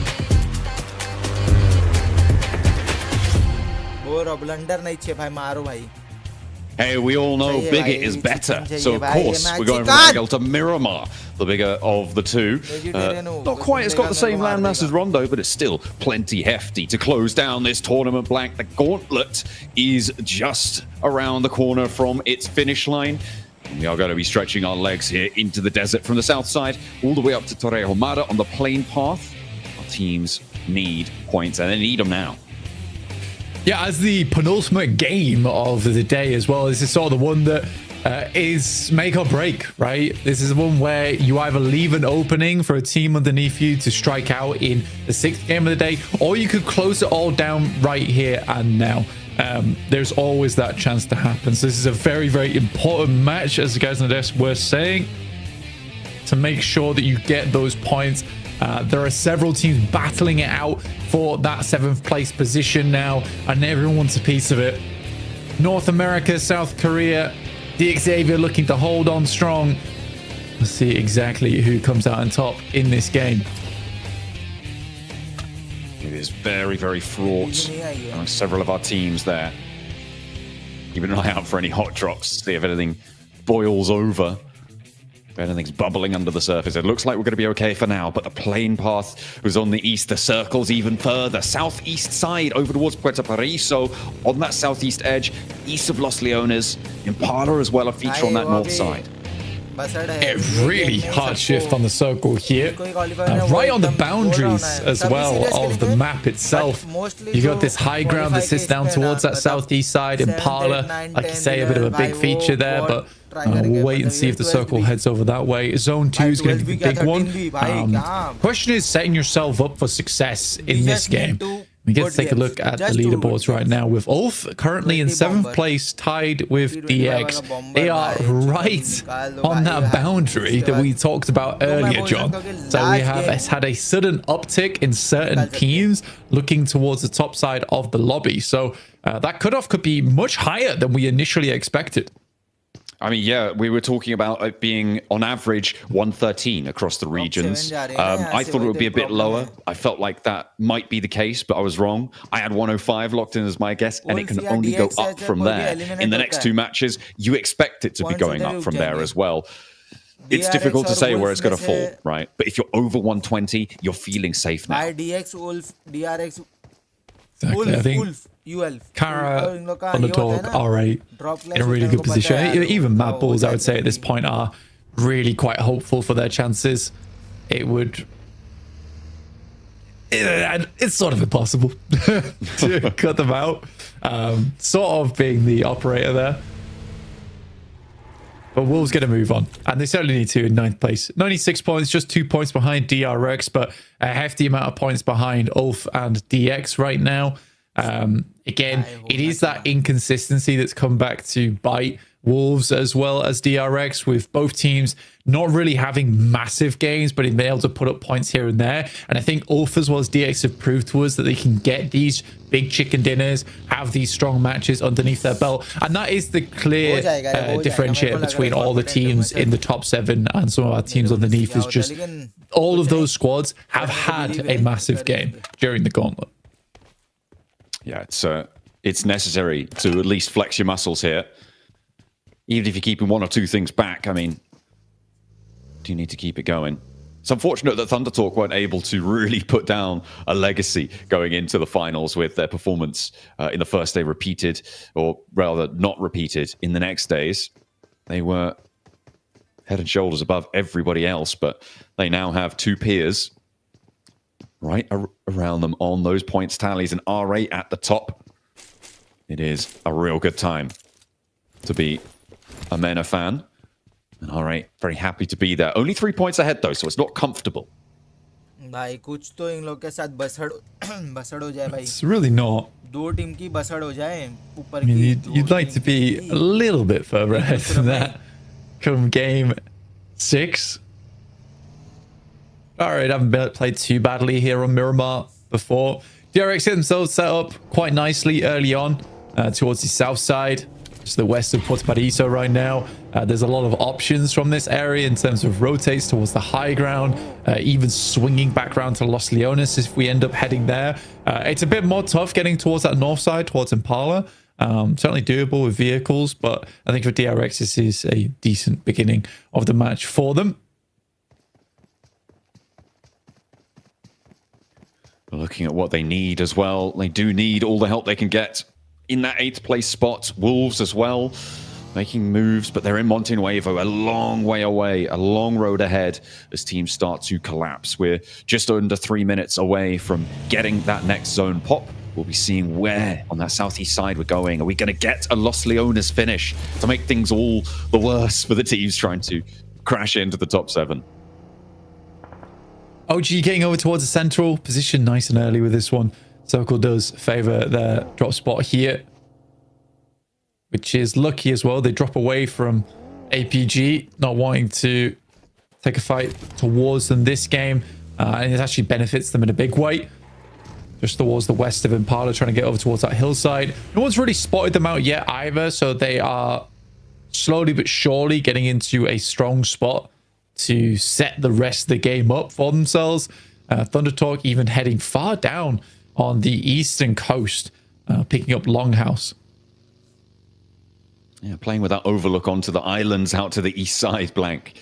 We know what sort of chaos they can confer to the lobby. I mean, if it heads out there, Silas is going to be having flashbacks to the end of last year, to PMGC last time around. denied by 1 point. He's going to be having a horrible time of it. But we'll see just how this one unfolds. It's so unlikely still that those East Islands are featured. They are right on the edge of this first circle. To get in the next circle requires 2 or 3 very dramatic shifts, which you just don't expect to be happening at this stage. They were a lot more central when it happened in PMGC last time. Kara right now looking to reclaim that top spot, right? On that table with Thunder Talk as well as R8 pushing them back out again. I think that honestly, out of R8 and Thunder Talk, it is very impressive to see Kara in this position anyway, battling out the first place, considering the majority of their points came through from day 2. I think a result like that is going to be very hard to replicate throughout the entirety of PMGC. Poser. Okay. How did he dance? Every bullet dodged. How did he dance out of the way of that one? Goodness me. It's not even... He does go down, but it's not even Jafar who clocks it. I don't think, unless I missaw that one on the Elim feed. Oh, it might have been, actually. He's the only person around, it seems. Yeah, so Poser, to be fair, yeah, he was going down there. He should have gone down a lot earlier, and maybe should have been flushed, but a little bit of a misspray there. Does mean that Kara have to go for a rescue mission, though. Playing him, set him as a trap. I mean, Amir's moving up with the nade, and it's a really easy post in as well, considering no smokes on that one. It is funny that he dodged all the bullets, and then as soon as he gets into cover, he forgets there's a whole damn window there, which is unideal. But this is our next zone shift over towards Los Leones. Goodness me. It's a good thing that OG didn't go too far down towards that eastern side, so that they can now try and get out. But it's Regnan Kai who does get the massive boon of where they were playing. 2 spots taken, a lot of information gathered, and now can quickly switch over to a much more comfortable position in the circle to play off. But with Los Leones being such a massive feature, you don't really want to get in there too early. But to be honest, a lot of teams don't have that much choice. It covers almost 50% of the circle here. And Ulf as well on that northern side. Regnankaya and Ulf both trying to earn as many points as they can. Meanwhile, on the inside of town, it's getting a little bit rough in the streets here as Doc steps out down the alleyway. And Ragnarok meets him, but will not stand the test. As Doc able to claim that point for APG.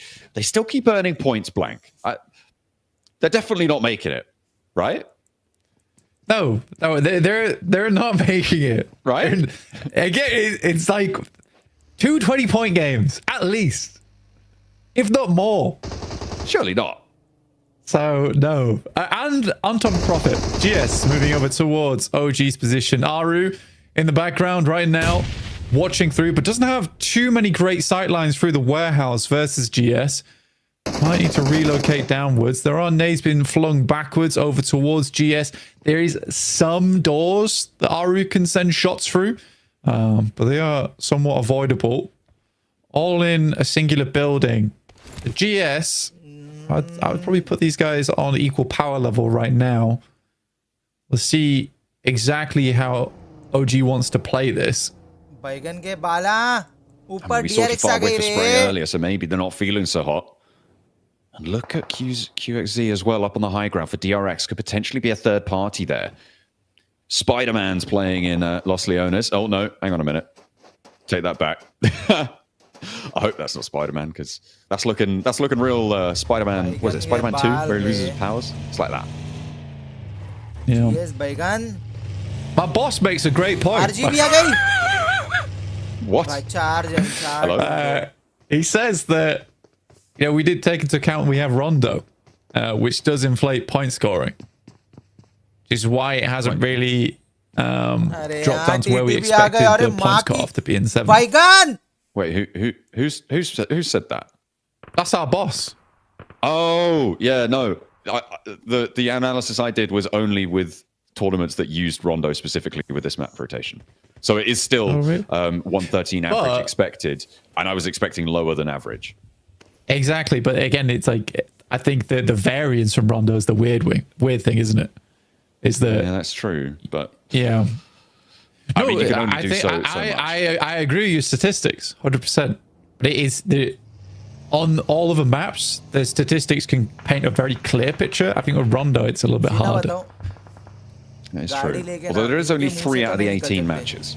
So the impact it can have is, at best, you know, a 5% swing either way. It's quite a lot. I mean, Kara and Ulf. I mean, Kara and Ulf both getting 14 points off one match, and Wolves also getting similar points is quite unheard of on any other map.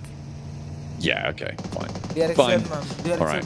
Well, let's get stuck into Los Leones because it seems like DRX and Geek both are as well. APG, they still keep getting a point or two here and there, Reefus. They're not making it, John. They found... Well, they're definitely not making it, Blank. As Geek aren't going to be able to find the first peak. They do a lot of damage in the drop down. He looks for it. He's going to be put to sleep there. Nerzed looks to try and challenge up the stairs, but he can't connect. They're not making it. They're not going to make it, Blank. It's not happening. They're not going to make it, okay? We're going to calm down right now because APG is definitely not getting in. All right? It's not happening. Look, they're not getting in. Like, even if they get these nades, they're not getting in. That's just like, okay, there we go. Right, Virtus Pro. Giving us a little bit of a break there, a little bit of a breather. But Reefus and Doc still want more. They're still chewing. Let's see what they can find. In the meantime, OG and GS, the fight is popping off. We saw this established before. It looks like Aru wasn't able to regroup and was taken down in the meantime. So it's only WizGod and AKOP on the inside as GS Sharks swarm around the outside. They need the harpoon now. They aren't going to be able to find it for one. And the second as well. Looks good. They're turning the tides here now into a 1 versus 1. It's AKOP versus Jafar, the clutch maestro himself. Needs to come up big for the squad. Pick back up for GS. And AKOP's on the corner. He got some healing done with the auto shotty. Jafar's got one of his own, and he turns the corner onto the inside of the building. The vault, a classic for Jafar, and WizGod begging to be picked back up, but he doesn't have the time. AKOP with the pin on the nade. The nade over to Jafar's feet. He sends it through. And OG stands strong. 2 players survive. How much further can they go? Lovely bouncer on that one. I know G will get up at least one of their players here. Back up to 2, 85 points. Not bad at all. Much better than what we've seen from the rest of the day. They are on the outside. We'll have to push in. But they could wrap down towards the south side of Los Leones here. Unfortunately, it's not likely to end up in Los Leones, but as a survival maneuver, it would be a way to get more points on the game.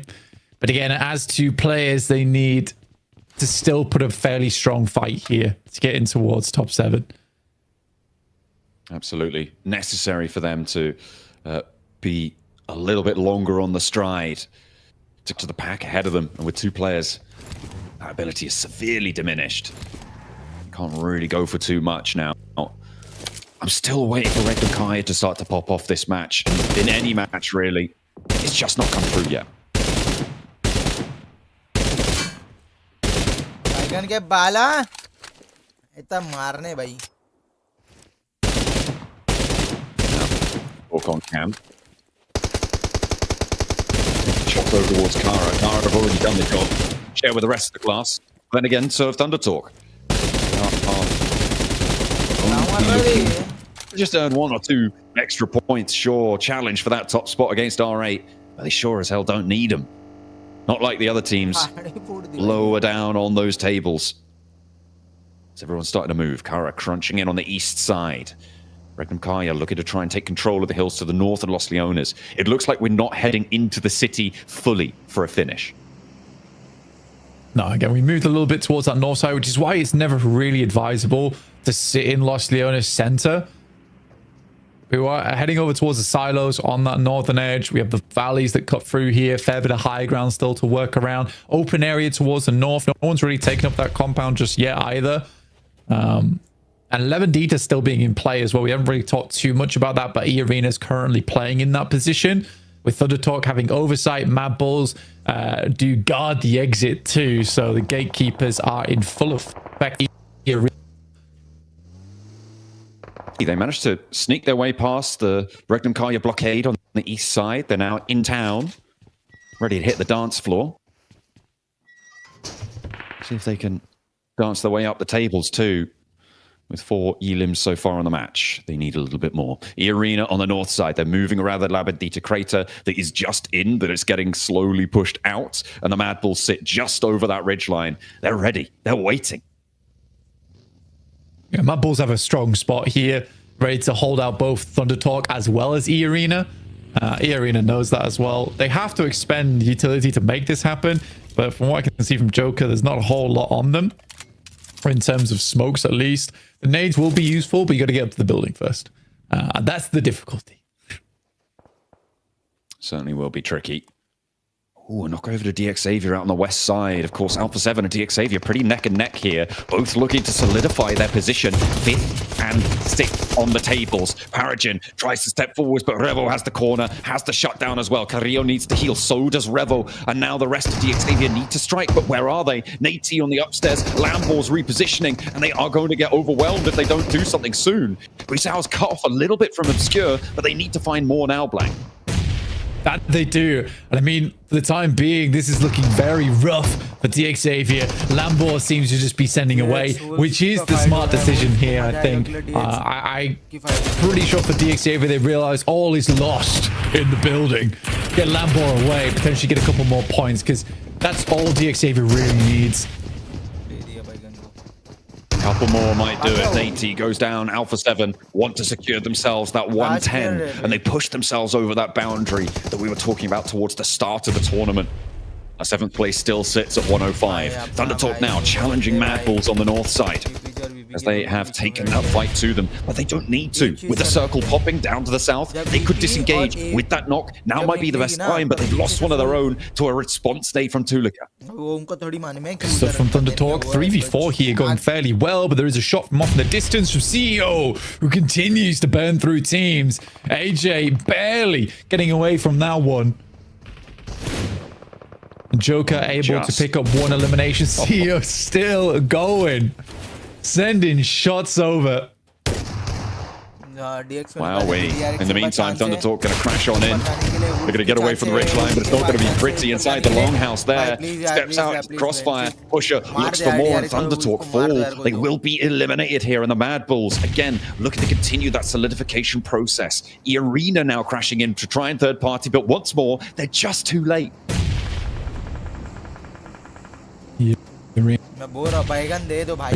Grenades in. I think it's an situation where they're forced to go in the building far before they're ready for it. Carrillo continues to be a nuisance on the back end of this fight with some great shots and some. I think for the rotations from Kara's side, they are incredibly good at cutting off teams of where they want to go and just causing these big problems. I think the speed at which they rotate off into new angles and the communication between those angles is very, very good.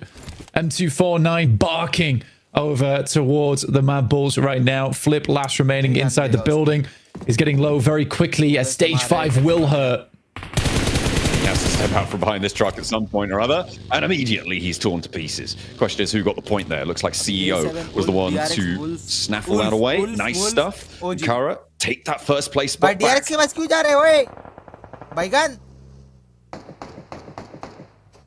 But R8 still in the game and chilling over on the northeast side. OG finally do need to move, and DRX has eyes onto this. The two players, I think it's very unlikely, especially with Regnum Kaya pulling up the rear here on the high ground. Should have sightlines in. Attempts to get the nade into the container. Wizgard's just going to hold out as long as he can.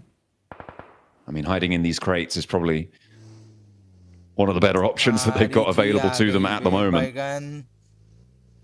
Keep the heads down, away from Regnum Kaya, who have been quiet so far. I've wanted more from them, and they need to do more in this match, Blank. They have had such a great position for so long. They have the high ground still under control, but they haven't been able to get any elims for it so far. Now's where they need to try and turn that one around. It is still the case that in a strong spot, sometimes you don't get these mid to early game elims. You're more focused on maintaining for the late game. But the question is that gamble worth it? Are you going to be able to convert, especially when Kara are marauding on the north? I mean, from the spot they've had, they just really haven't had a chance to take shots to too many teams, and there's no reason for them to get too aggressive at this point in time. You are right, though, because they absolutely need to get a big game towards the end of the day here. 2 big games, in fact. They want to break into the top 7, which is highly unlikely. But for Regnum Kaya, they're kind of banking on this late game where it's going to be quite open, and they're going to try and control a lot of this space off this high ground. That's what they're looking for. Now's when they do need to start to come alive to try and turn that one around. There's a lot of strongholds already, though, established inside the circle. It's going to mean that it's a bit slim pickings, especially with this next circle. They have to move. Shots over to DRX. The Wild. As he's watching that run out. OG as well, cooking some nades to send over to DRX. You can't quite find the angle. APG on the north side as well. Sorry, all the way off in the west side. Tough time, and again, into the vehicle. The smokes are there. They've got the cover to make the dash. WizGod is down. AKOP, there's no chance he's slowing. And he will survive, but for how much longer? Again, just having to tuck away in these corners as the nades pour in from the Wolves. That bounce could have been the end of him, but will be able to get this first aid off, you'd imagine. Yeah, has some more meds to work with. Sticky Bomb won't quite take him down. We'll stim up, try and get back up to 100 HP. As he can survive a nade that comes his way. Yeah, just start stepping their way in, trying to get in those placement points. Even so, at this point, it would take a miraculous game. Last match. I mean, for DXAV being on 105, there is a possibility it's 20 points, right? And a chicken dinner, and OG could pull that off. Certainly is possible, but a fleeting possibility at best.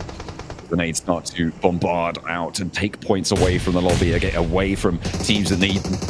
Put them in R8's pocket, why not? Battle for the top of the tables rages on, and R8 do not want to let it slide. Kara denied access. They had it for a moment. R8 being nice on that front, but no, they'll take it back into control. 139 now, neck and neck. R8 win that tiebreaker. DRX crashing in. It's all up to AKOP to stay alive. Nice. Shuts him down. No dice on that push there. DRX only dribs and drabs and will be shut down. Yeah, another point for AKOP here. Definitely been real clutch for OG. But please, bhai. Wolf ki gaand maro. And no one's really looking to take any fight to him. I'm looking at the points here, and all of those teams who are chasing the bubble are still alive. From 9th down to 14th. I mean, I say that with a lot of leeway given to the teams lower down there, but they're all looking to chase, and they're all still alive, which is really bad news for DXAVIA.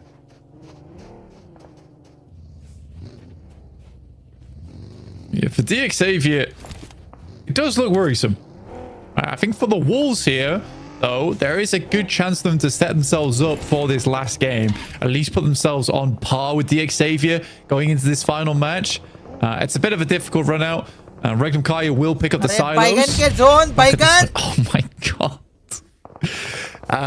If the circle hated these teams, this is one way to show it.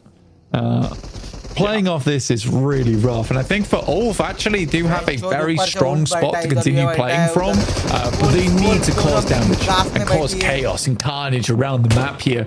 R8 pushes through, but Regnum Kaya quick with the shots downwards from the silos. Oh, Joker lays down the law to Loxy and will send him down for a knock, as Regnum Kaya do have to slow down a little bit.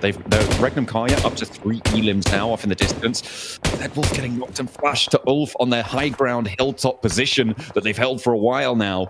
Ulf really looking to solidify up in those top 7, up to 109 at this point. Yeah, they're getting further into this one. Regnum Kaya, you know, they just need points here.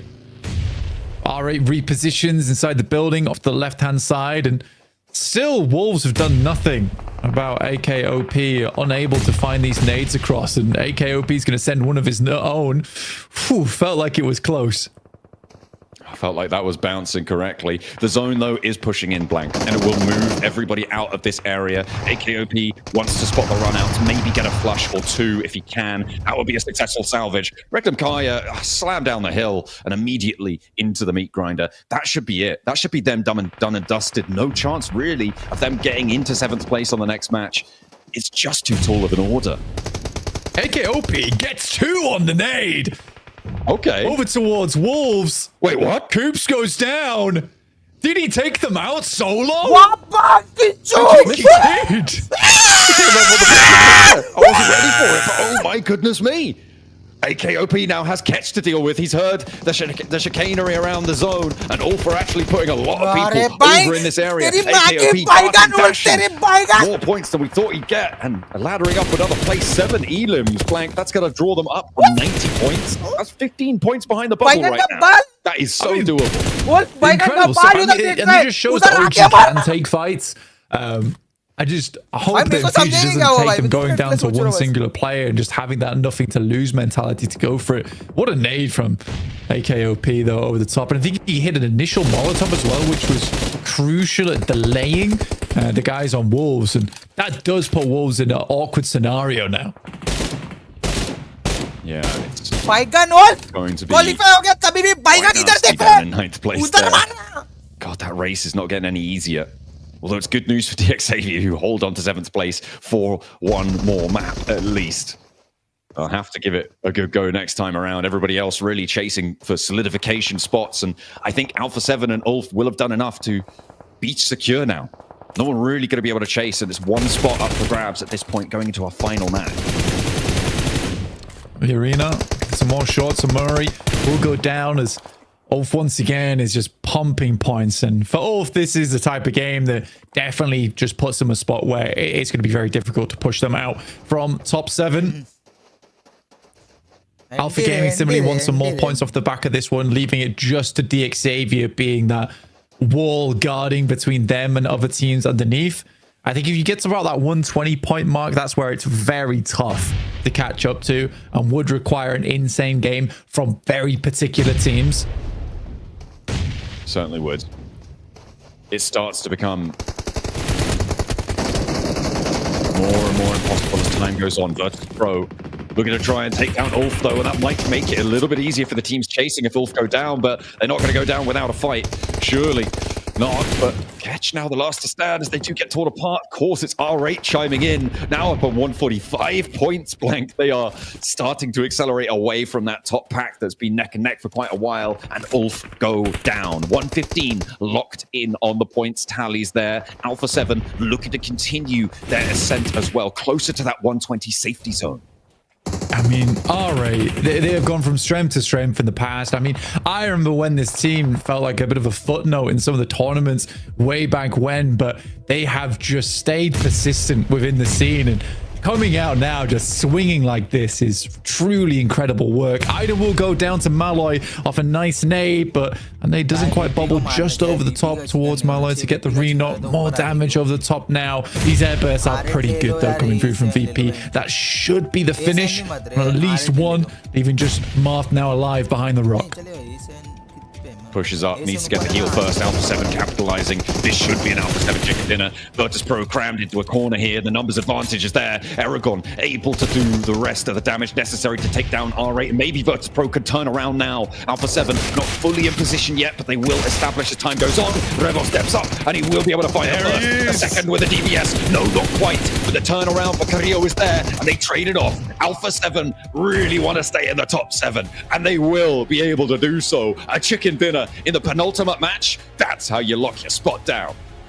There's the DBS master at work, gets a knock and then a massive amount of damage onto the next player as well. And for Alpha 7, that's going to secure them in. And you can see that it's the hunger from this team. It seems to be back. There's been some switch outs. Revo, Carrillo back at it again, but Guizal as well as Skir have been such great additions to this team. They're just fingers crossed they don't get kicked off this tournament, because come on, please, let's just keep a stable roster. One time Alpha 7, I beg. Oh, maybe this will be the time that they're able to do it. But we are also looking at teams that have really fallen short of the mark. Alpha 7 found that resurgence, but a lot.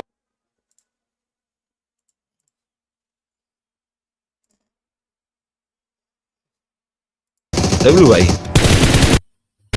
But AK insane भाई, मजा आ गया public. एके के लिए एक बार तालियां भाई, chat जितने भी लोग देख रहे हैं, एके के लिए एक बार तालियां भाई, फुल ऑन क्रेजी खेला भाई लड़का, मजा आ गया भाई। टू गुड खेला भाई, टू गुड। ऐसा प्लेयर को नहीं दोगे वोट तो किसको? अरे रे भाई मत करो यार, जाने दो भाई। क्वालिफाई होते मरफा पक्का भी expect from team India, definitely भाई। चिकन आ गया तो भाई पागल हो जाऊंगा, बहुत क्रेजी क्वालिफिकेशन हो जाएगा। एके ओपी का मतलब है अकेला काफी हूं। ब्रेकअप हो गया but we are in the same college and she is happy with a fiance. Star health insurance, अरे 1 करोड़ से भी ज्यादा क्लेम. ऐड आ गया रे भाई, लेकिन मजा आया भाई, पता नहीं क्यों. कुछ नहीं, मैं नहीं खेल रहा हूँ बट स्टिल इम्प्रेसिव भाई.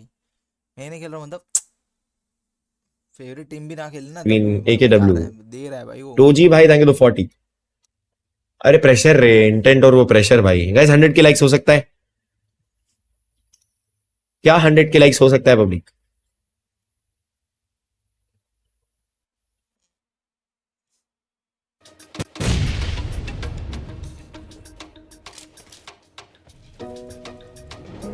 क्या 100 अरे भाई एक चिकन भी है ना तो पोजीशन पॉइंट के हिसाब से अपन क्वालिफाई हो सकता है. के लाइक्स हो सकता है? ज्यादा पोजीशन पॉइंट है ना ऐसा.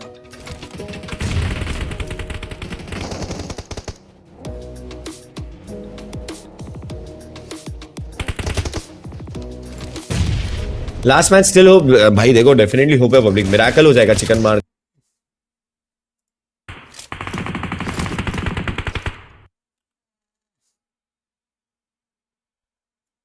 एंड सबके इतने हाई होप्स थे ना भाई, इंक्लूडिंग मी भाई. मैं भी बहुत हाई होप्स के साथ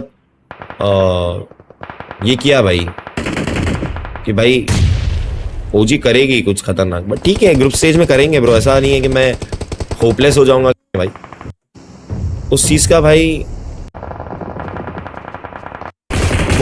वो मारा, सबको लगता है कि यस ये नहीं है तो फिर कोई नहीं कर पाएंगे, वैसा टाइप का. देखो मारा, 1v1 निकाल लिया, फिर से DRX को मार दिया भाई. ये अब देखो क्या बोलूं मैं. आप सबको पता है प्लेयर्स क्या क्या गन पावर रखते हैं भाई. यूटिलाइज नहीं कर पा रहे, इंटेंट नहीं दिखा पा रहे भाई. अभी उन्होंने GS को इतना प्यारा वाइप किया, एक 4 किल पे है पब्लिक के लॉबी में. सबका एक्सपेक्टेशन इतना हाई है ना ब्रो, तो इसके लिए अगर परफॉर्मेंस नहीं आ रहा तो सब डिसअपॉइंट कर रहे हैं. उस जोन प्रेफर कर दे, फेवर दे देगा तो मजा आ जाएगा. नहीं यार, सोलो उसको जाना ही है, अब किल लेने उसको. वुल्फ जाएगी ना एक, तब मार सालों को, मां की आंख इनको मार. जैसा रहेगा fan, thank you so much मेरी जान. ऋषिकेश थैंक यू तो $15 मींस अ लॉट.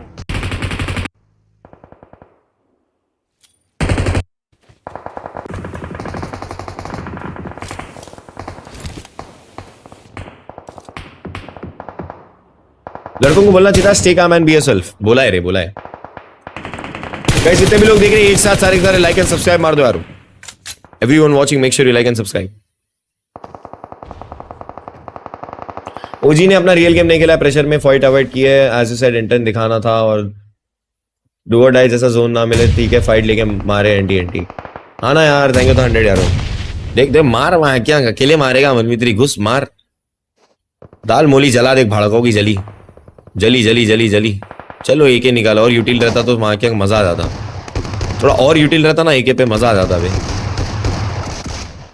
2 मार दिया भाई अमोरी. ट्रेड नॉक हो गया, मार दिया REG को. एक बार AK का POV दिखा दो कास्टर प्लीज. मार AK आए, क्या बंदा है भाई. मार दिया, नेट से 2 मार दिया. 6 किल हो गए वो. अबे जब कहाँ था भाई, कहाँ था ये इंटेंट ब्रदर. ये इंटेंट कहाँ था. इतना डिले क्यों हुआ इंटेंट आने में. ये इंटेंट आने में इतना डिले क्यों हुआ भाई. एंटी अभी तो मरना ही है. ये इंटेंट आने में इतना डिले क्यों हुआ. मां की आंख 17वें मैच में इंटेंट आया भाई. मारूंगा, एंट्री दिलाऊंगा. पुश करवा अपनी टीम को, बोल मैं मारूंगा, एंट्री दिलाऊंगा. निकालता हूं पहला पिक. घुसते अपन खुद से, सामने वाला को वेट नहीं करते भाई घुसने का. खुद भी इनिशिएट कर लिया भाई. जब 4 बंदे रहते तब इनिशिएट क्यों नहीं हो रहा. 6 किल मारा है लड़के ने भाई, MVP बनाए. Crazy bro. रह के क्यों नहीं हुआ वहां पे. वो जब GS के लिए लोग पुश पूरी मां को समझ क्या मार दिया.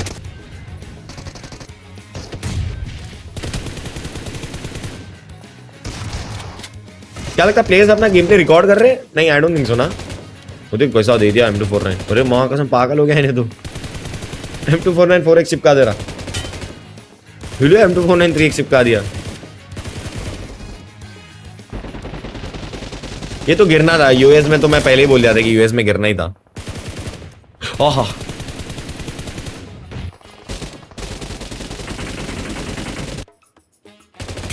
अरे ये क्या पागल है ये ओ जॉर्ड AKW पे क्या मारा पब्लिक यहाँ पे नेड वेड वो M249 के बॉस मार रहा देखे क्या हाय हाय हाय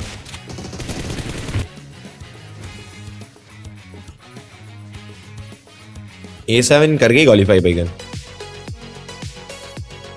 चिकन आ गया तो उफ चिकन आ गया तो बल्ले बल्ले हो जाएगा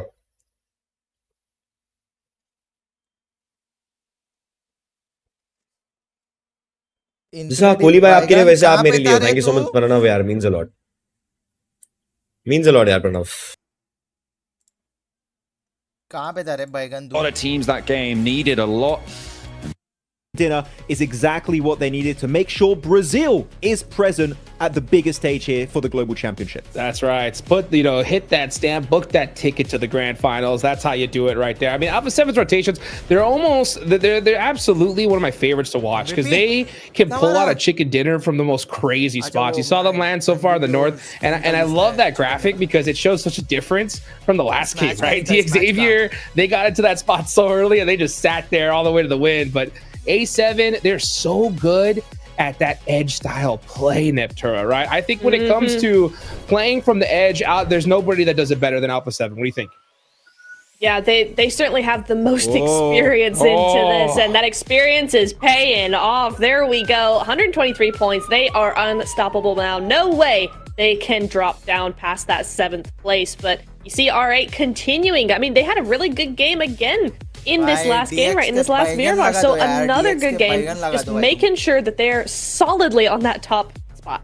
So actually, the point threshold here did not move. It was 105 points between Ulf and D Xavier before this game. It remains at 105 points. The entry point top 7 has not budged at all this previous Miramar game. D Xavier currently on the cusp. DRX 6 points away. 7 points needed for Wolves. And then you're looking at Orangutan, they need 15 points. So pretty much, if you're below Wolves and DRX, if D Xavier don't do anything, you need a win. If you're up there, otherwise, DRX Wolves, you need to get a strong top 3 finish. Is there going to be any movement in the leaderboard, Totrix? I don't know. It might just stay this way until the end. Top figure you want my honest opinion? Tell me. How real should I keep it? 1 to 100. As Nitro would say, 100% real. 100% real? It's over. That's in my opinion. I'm telling you, I've seen this happen so many times. The last game is so toxic, right? Because almost the entire lobby knows where they're going to end up, if they're going to go to the finals or not. That only leaves a few teams so desperate for points. Those shenanigans coming into play, I can't tell you how many times where I've seen a team only need 1 point and they couldn't even get it in the last game. So in my opinion, right, from the history of this game, I would not be shocked at all if we don't see this leaderboard change. I think that the top 7's locked in, and it's up for all these squads to change the script. What do you think, Max, man? Take fate in your own hands. I fully agree with your point. No, history has been saying that in the past, this is not going to budge by too much. But you know what? I don't want history to repeat itself, Niptura. Looking at teams that can move it, that can maybe climb and change the script here in this last game. Do you have any teams in mind looking at maybe DRX, Wolves, OG? I think DRX have the best chance just because of how they've been playing. Wolves, even though they won on Rondo, they haven't really done much since. And OG and Down, honestly, 10th place and Down, I don't think have a real shot here. OG might be able to pull up some points, but not 15. I don't think so. It's a tough one. I'm going Wolves. I think Wolves are going to make it. That's my prediction. Yes. Okay. I mean, no, Max, man. I mean, you know what? Don't you do that curse stuff on us, Max, man. I will be real. I want to see the Wolves so bad do this. The reason why I'm keeping it real is because, I mean, I have to, right? I've seen this happen so many times. I warned about how this last game was so imperative because of all the craziness that happens in the final match, right? So Wolves, I mean, they have to do something special here, in my eyes. It is so rare to see a squad be able to clutch it up on a final match like this, Neptura. But out of all the squads listed, for me, it's the Wolves for sure. Come on, baby, let's do it. Come on, we gotta have the Wolves, right? And you know what? Maybe they'll take advantage of the chaos, you know? Maybe they'll have no pressure on them. It's like, listen, it's the last game. Either we do it or we don't. The other teams are all so worried about fighting each other. Maybe they'll be able to slip in, do their thing, and then in the end game just spread out and do exactly what they've been wanting to do. We're talking about the teams currently not in top 7, right? We're looking at DRX, Wolves, again, Orangutan. Xavier, how are they going to approach this game? They know they're currently the cutoff team as the entry point for the grand finals. I would say Xavier, this is a game where you have to play passive. I want to see them get into top 5 minimum if they want to be comfortable to move into the next stage of the global championship. Xavier's got to be very careful, man. I don't think it's going to get to the point where they're going to get hot dropped by any particular team. That's good. For sure.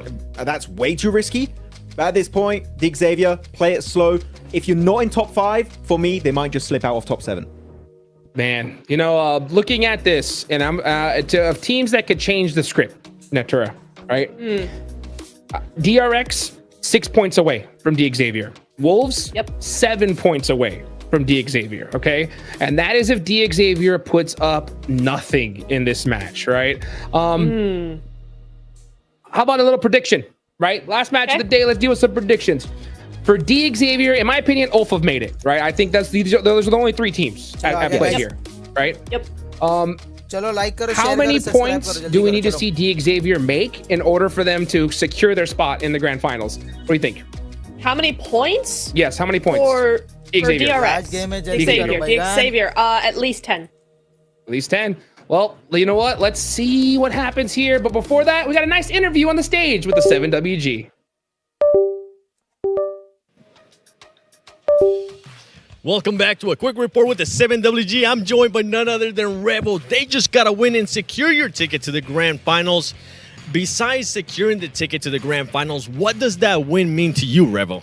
Well, that win means a lot for us. I wanted to go to the finals because I lost the most important person in my life, and I want to go to finals for her.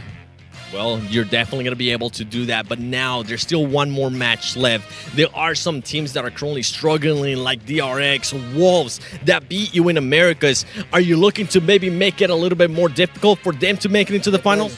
To be honest, no. We are trying to get the top 2. I know the top 1, it's almost impossible, but we're going to try to get the top 2 to get another win and stay in the top 2. Anything you want to tell to the Brazilian fans? Thank you for all support. I love you guys, and let's go for 7. Let's go Brazil. Let's go Americas. There you have it, ladies and gentlemen. As we're about to jump into the final match of the gauntlet, we will be securing more spots and deciding who's going to be going directly to the finals.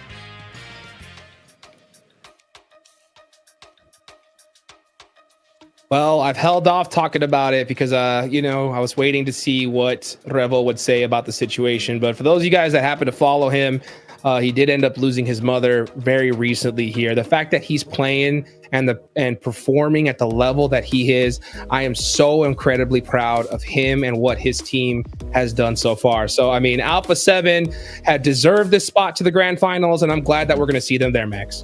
I'm happy he's using it as a positive force to try and move forward and make an achievement also and in this PMGC. So I'm very happy that's the mindset that Revo has. And he's one of the absolute OGs in PUBG Mobile Esport. And we know what this guy can bring to the table when he fully commits to his craft in being the best of the best in this esports scene. And you know what? Currently, with their ranks, top 3 strong podium finisher. It's in the cards, Hot Jukes. They can make it happen on this final game on Miramar.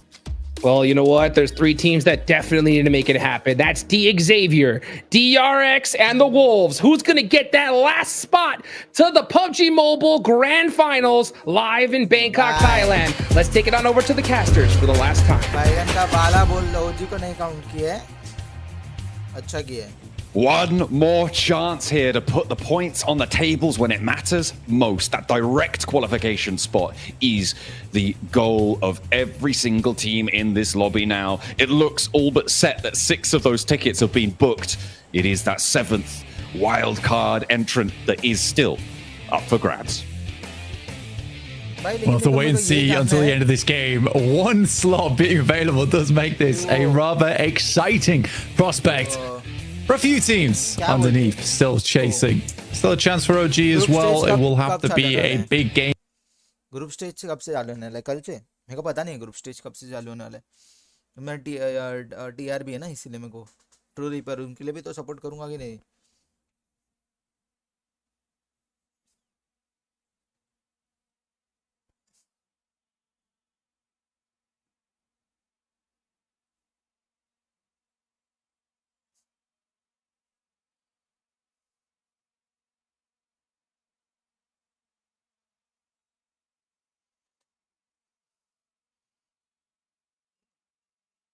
नहीं, APG वापस उधर गई है. It has got to be nerve-wracking to drop tower in चालू किया मैंने. at risk. But Mad Bulls, I mean, they're on the camera right now. They're one of the teams that's going to be feeling a lot more chill with it. The circle sends out to the east side again. Not quite as south-leaning and a lot less water in this one. It's still going to feature Lazahar, Impala. Open area to the west towards La Vendita as well. Top 7 पे आओ. GS starting in Impala, which is not terrible for them. DX down towards Los Leones start just on the western side of it. This is the team that is in trouble in 7th place. With DRX and Wolves both knocking on the door here. 6 points behind, 7 points behind the Wolves and DRX. OG a little further with 15 points. And that's with profit onto whatever DXAV is able to make happen during this game. Wolf is currently safe, I would say, barring an incredible performance from both DRX and Wolves and DXAV.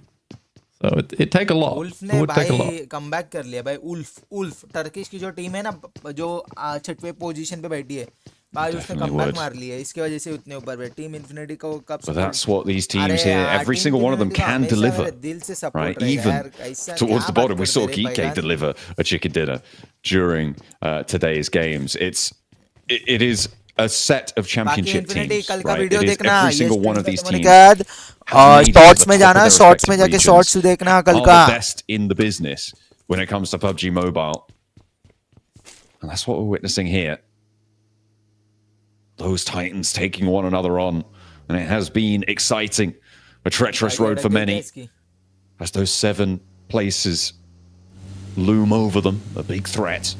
Nobody clashing just yet. Mad Bulls on that north side near water treatment, actually sending further away from the circle. They're going out to look up at Aria by the looks of things. Yeah, picking up their original drop spot. May as well. I mean, later on, they can just re-rotate across Torre Armada, Campo Militar, pass back down once other teams have crossed. I think they realize at this state of the game, they're already quite far away from the center of the circle. May as well just take their time looting in an area that they're comfortable in. And then even a western rotate down El Pozo on Tinduevo could work. Pass through Los Leones. We've seen a lot of teams last game being able to pass through there undetected. But always a slow start here on Miramar. Ulf, I think, have done enough. I think they'd maybe 3 points here. I mean, getting in towards the top 3 would be cool, but catching up to Thunder Talk, Kara, and R8 is very tough for every team here. Yeah, it's really not the easiest of tasks. I mean, you heard Alpha 7, they want that second place. Maybe not first. It's good that they're tempering their expectations there on that one. To be able to chase that one down would be pretty monumental, especially for Alpha 7, given that they started their day not in the best of spots. I mean, they were still towards the top 7, but maybe not a top spot contender. And it is only one match to do it, and you've got to think it's just not going to be possible, really, to jump on up there. Kara, though, they might have a chance. They might have a shot at taking that top spot back from R8. Does need R8 to go down pretty quickly, though, and not get more than, say, 3 points on this game. Yeah, pretty much if R8 starts profiting, that's where it's difficult for Kara. But I think that it's one of the things that's a little bit more likely, considering we know how strong Kara can be in firefights.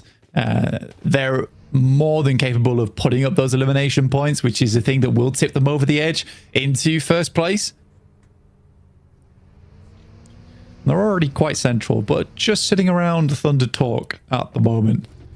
Constantly clashing, these two teams are. Marcel able to do a huge amount of damage over towards Thunder Talk last game on a side swipe, which was pretty nasty. We've seen some pretty brilliant things coming through from both of these rosters. Feels like CEO has been a name in our vocabulary for today, certainly more often than most of the others on Kara. He's been looking for it. Oh, Geeke, a little morsel, maybe. No, diversion.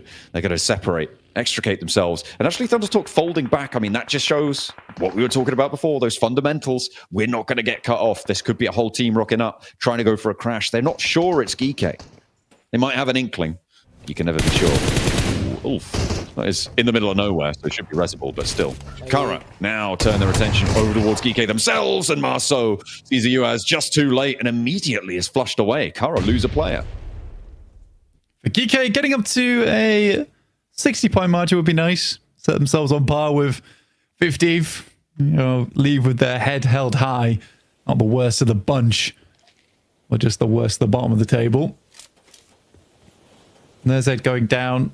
Should be able to get him picked back up again, though. Shot along the way. Like you said, good fundamentals from Thundertalk, though. They see a team coming, they fall back, they know they have hard cover to work with, but they also know that Kara is on the other side here. So Geeke was essentially walking straight into a pincer. It's very well done from Thundertalk. Again, if they don't have to do the fighting, they won't. Player को एक-एक करके उतार रहे हैं। Well, मर गए। TTS कारा हो रहा था। Look to try and divert away, try and get extricated if they can. Geeke, they're up to 2 elims. Are we going to see another Geeke chicken dinner to close down the day when everybody else definitely needs it more? I mean, I don't know. It's too early to call, and they only have 2 elims so far. But they are at a pretty decent spot near Minas Generalis. ES or EA. Be nice. ये 3 team कर सकते हैं। मैं तो बोलता a cool way to finish out the day, at least. Kara, the dreams at first place are dashed. It's only down to 2 players now, and dreams at second place might be looking rough as well, with only 3 points needed to tie even. Thundertalk.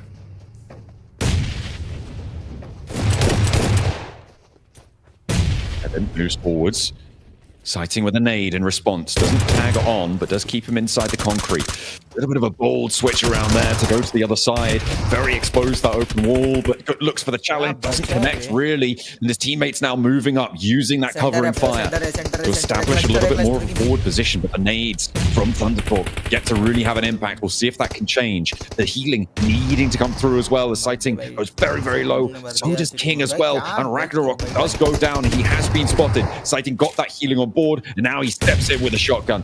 We'll see if he can find any more, as Nerzed wants to hold behind the corner here. I think he knows about it. Shots raining on through. Ragnarok desperately getting pulled back to his feet. They want to play on us 4. Sighting as that forward bulwark is basically shielding their path.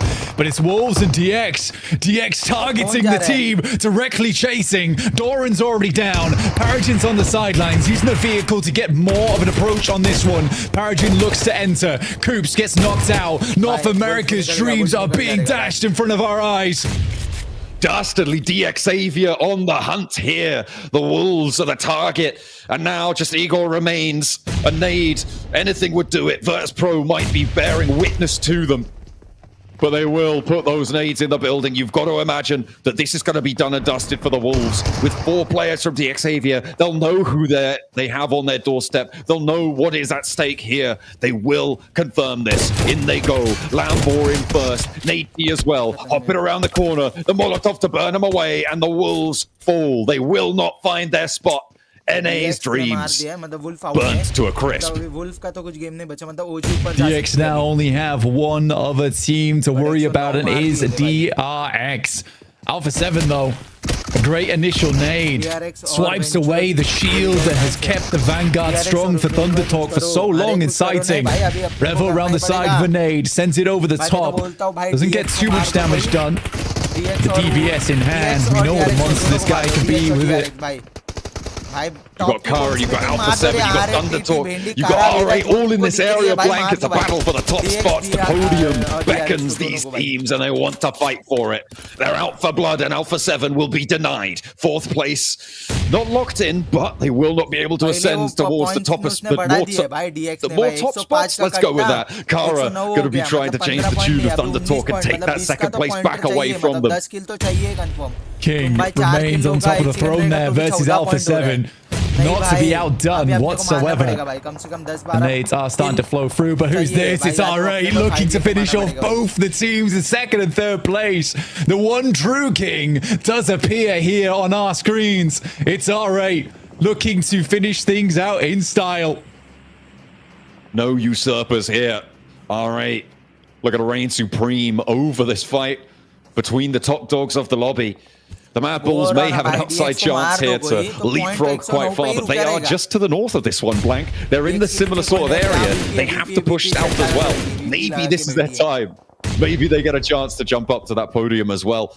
It would be a real outside chance. I'm also looking at that west edge, Blank. One of the few teams that can jump up. OG has got a 2-2 split going on. It's risky, but against APG, they've been making mistakes. So APG's mistakes can be capitalized on. We'll have to see how it goes as R8 continue to put pressure on the Thundertalk. Yeah, R8 making it look easy right now. The nades flowing through and Thundertalk at their wits' end at the moment. But still going strong. The sighting continues to lay out the thunder. And they lay out the red carpet for the one true king. They welcome him into the concrete. And things are certainly going to get hard for R8 now. A hand extended in greeting to the king. A dagger behind the back, and Thundertalk able to slip it between the rib. Perfectly found there on the fight, and R8 are down and out. 154 points, Thundertalk could chase, but the Mad Bulls might look to stop it here and now, dead in its tracks. It's a tough chase indeed. 7 additional points needed from a duo there. Not easy to achieve with Mad Bulls and E-Arena waiting in the wings, but what a hold from Thundertalk. You got to give it to him there. GS taking shots over towards Ulf, but it's Regnum Kai here with Zed Ball finding a lovely Mini 14 shot over towards CRAZYY. This is DRX who desperately wants those points to catch up, but it's 10 points now and starting to get away from them with DX in the lead on 7th. And 109 points. I don't know who had that on the over-under.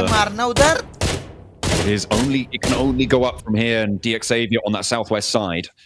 They do need to move, actually, Blank, and they have to go through open ground. Could be interesting. Mad Bulls in and amongst the Thundertalk players now. 3 teams have tried to take Thundertalk out from this compound, Blank. Might be up 4 now. There's AJ once more. No, he's going to get taken down in response. And now it is all up to sighting. Maybe he moves forwards. Maybe he looks for the flush. Steps in through the door frame. On the outside, the garage door open for him. Pusher. Nade around the corner. And that will be the end of Thundertalk's run. 147. Lock it in. As Kara now maybe soon for it too. But the nades from E-Arena trying to take down these top 5 spots. Mad Bulls not out of danger. It's been an incredible amount of firepower been sent over towards these concretes. Everyone wants a hand at it. And Mad Bulls now have to be the one to hold on. But the resilience from Thundertalk was something legendary there. Extremely cool to see. How can Mad Bulls be the one to hold on strong to this position? Sakura gets up on high. Joker takes an outside position. Good high air burst on that nade, though. Does about half HP damage. They're going to have to leave the concretes now. No more fighting in them in about a minute or so because they have to kind of push south. Look at the hold currently for OG. DXavier sent so many teams committed to this north side, Blank. It has allowed DXavier to move through a more open ground than maybe they would have expected. I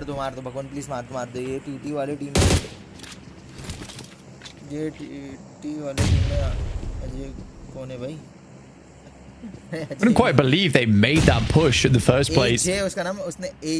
Nice nade from Flip. Ooh. Pushes out wide. Will take down Sakura and a good amount of damage over towards Turney K. Now looks to send one in a similar direction. Won't quite make it past the wall though. Obscured by the smoke.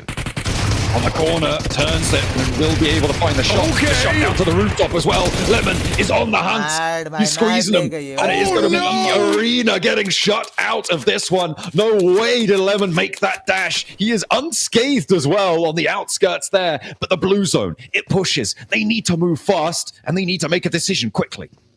A truly bitter, sweet lemon end there for E-Arena. A 1v4. Didn't want to wait for the rest of the team to tie their shoelaces. He just got on with it. DXavier holding this position. It's not a bad spot at all. Playing the ditch.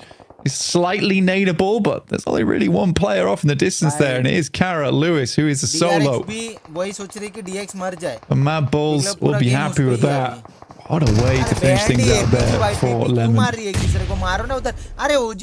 moving in towards Virtus Pro. Eragon overwhelmed. A nade from Malloy to get some retribution. Top goes down. All around the corner. Milky Way approaching with the pump action. Around the corner. Spots the run out, but he's confused. Doesn't know who to aim for there. And now it's up to Malloy. He's good for it, though. He's found two already. The knock on the nade to has started off, and he looks for more, but no. Just at the final turn, Reefus stays alive, but in comes a player from OG, but in comes the rest of the entire squad for Regnum Kaya. They're looking to tear this one apart, and they do it successfully. I mean, they didn't even really need to. I think that one was taken away by OG. APG are eliminated. They will be locked in down at 12th. What more can Regnum Kaya do? They made a huge commit going out there.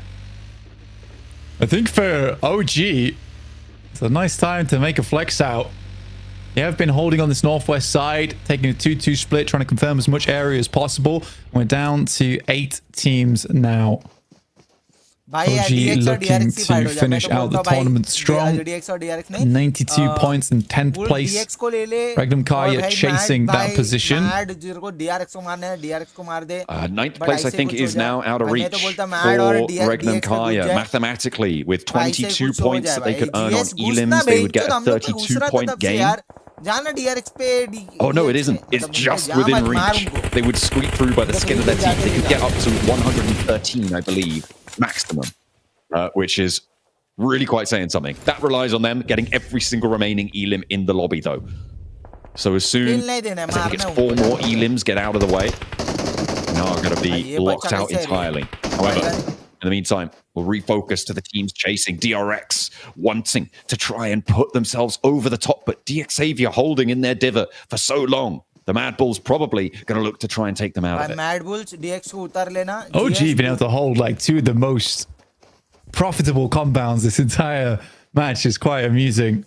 No one's really taking too many shots yet. They had a look in over towards Regnum Kaya's position, but quickly backed off as the rest of the team started to regroup there, and as a duo, a smart choice to make.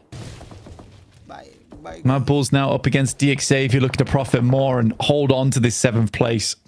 They're already in placement point territory as well, so but DXavier, they realistically need 5 more points in the game, and Nate starts out strong with a good spray down over towards Pusher in the background. Desperately want that confirmed as well. Remember, the placement points have started to kick in as well, which means the DXavier, I think they're guaranteed 2 placement points right now at least. So their score is in effect 112.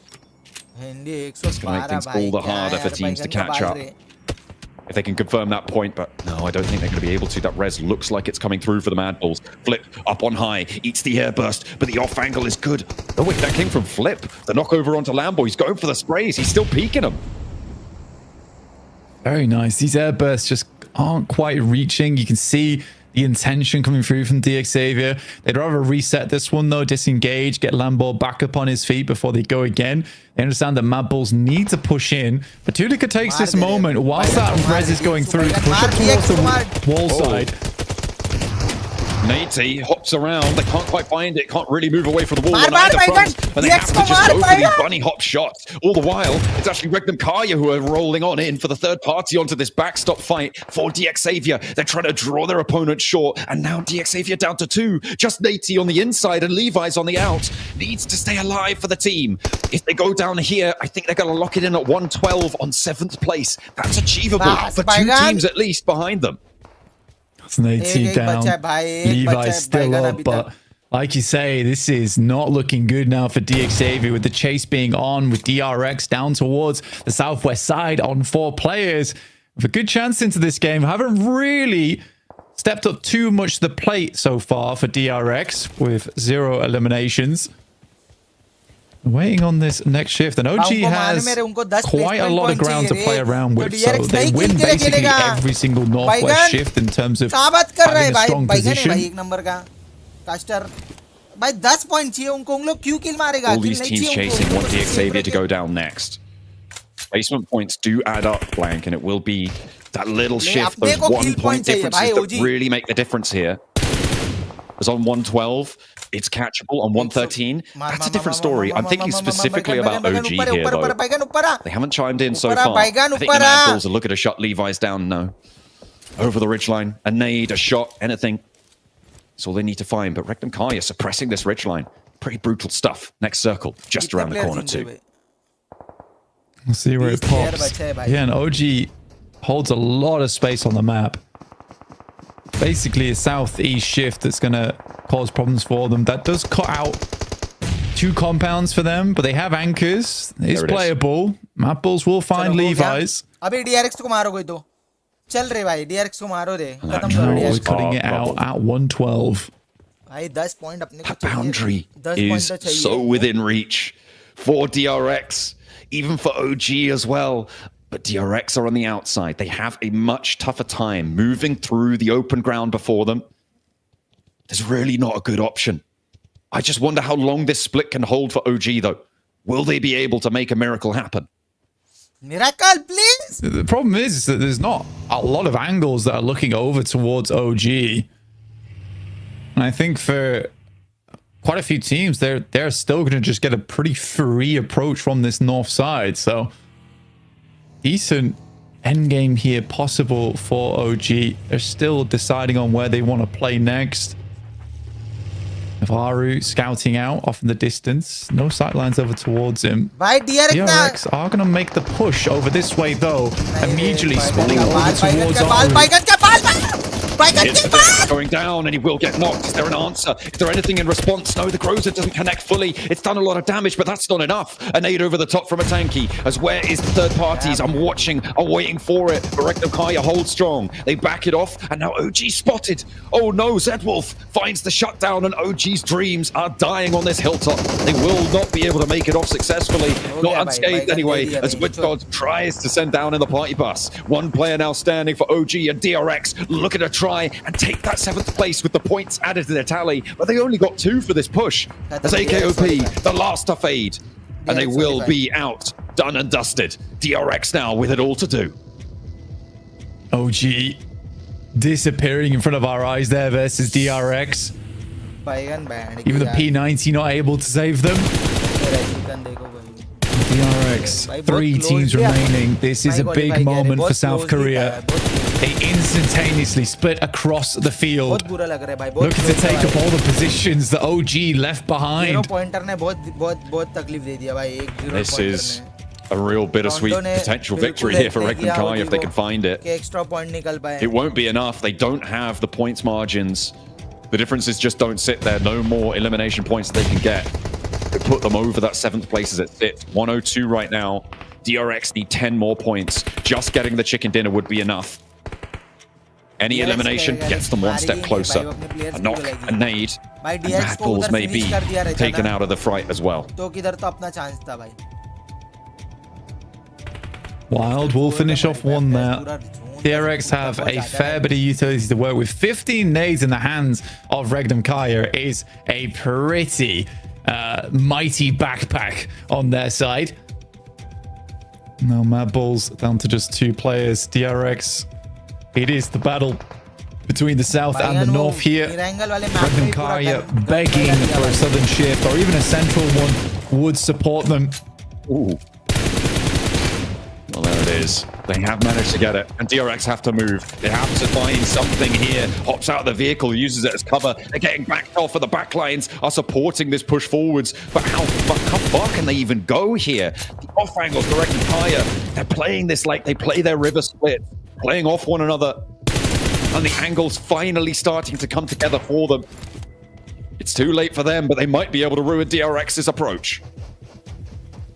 DRX, we're on 103. They needed 112 plus to take this game. Not only that, they wouldn't win the tiebreaker, I don't believe. They need 113 on this game, which is the chicken dinner, essentially. I think at the moment, I think Direct do win the tiebreaker actually against DXavier. They have more placement points. Oh no, it's the other way around. I was looking at the wrong column. You're right. They need to go clear, and they're on 102 right now, blank. So they need 11 more points. One elim in the chicken dinner. That's what they need to find. They can stay out of it until then. So they could do it. Technically, no, they can't. They actually can't even do it if they get second place. They'd win it on a chicken dinner because the tiebreaker would be one because they get 2 chicken dinners rather than 1. Yeah, but if they got the chicken dinner, they'd be over the cap anyway. No, if they went down and everybody else denied the points, for instance, they would get 10 points and they would be on a tiebreaker. But that's we're getting into some real hypothetical ground here for DRX as they need to make it a reality. And I think that's going to involve taking a shot or 2 at their opponents. So Regnum Kai have to fend off 2 fronts. Silas, vigilant over towards the northeast side, knows there's players there. Loxy moves out on a very, very long angle. Nade not quite far enough. Tunica will move with the blue. Good movements there coming through from them. Silas got a little bit of a shot in, but it's not quite good enough. They want to clear out this angle on the eastern side so they can start to focus over towards DRX. But that's a big nade. Zedwolf has to immediately send across, but it looks like he's just going to regroup with the rest of the team. With the time that you have, or rather don't. That's going to be huge. And that movement was spotted. DRX moving in. They're making their move now for their 7th place spot. And they're not finding it blank. It's all falling down. It's all coming. No way! Ash in their mouth, but Kaisei stays alive. Regnum Kaya, they're getting shut down. Wild now, the player underneath the bridge, needs to stay alive. And Mad Bulls have a shot to take it all away from them. They still have a player out in the open. And with 2, they can make it work. But Wild's still going. He's still trucking. The healing went through. And Kaisei falls. 1 player now for DRX to stay alive.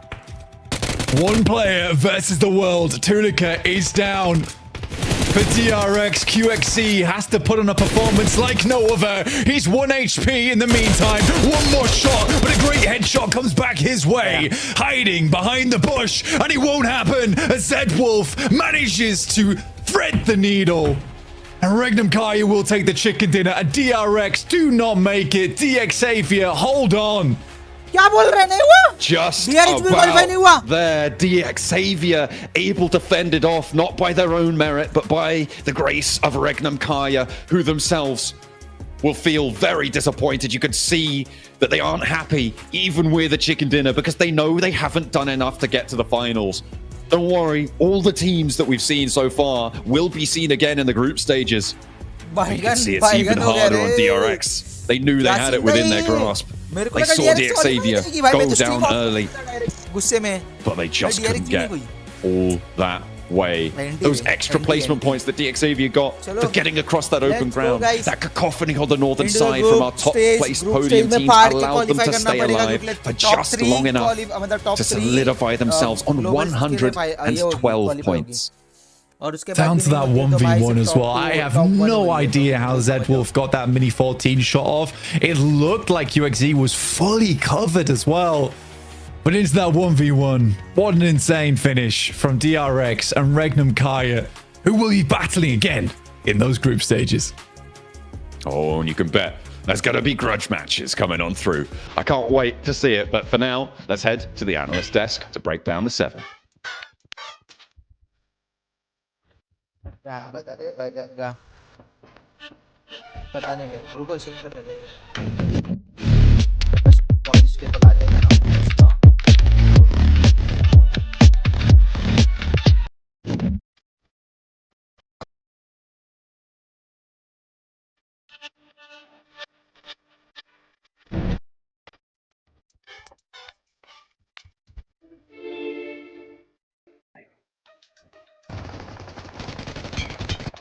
What a way to finish the gauntlet. The utter devastation on the looks of DRX. You can't ask for a closer finish than that, Max.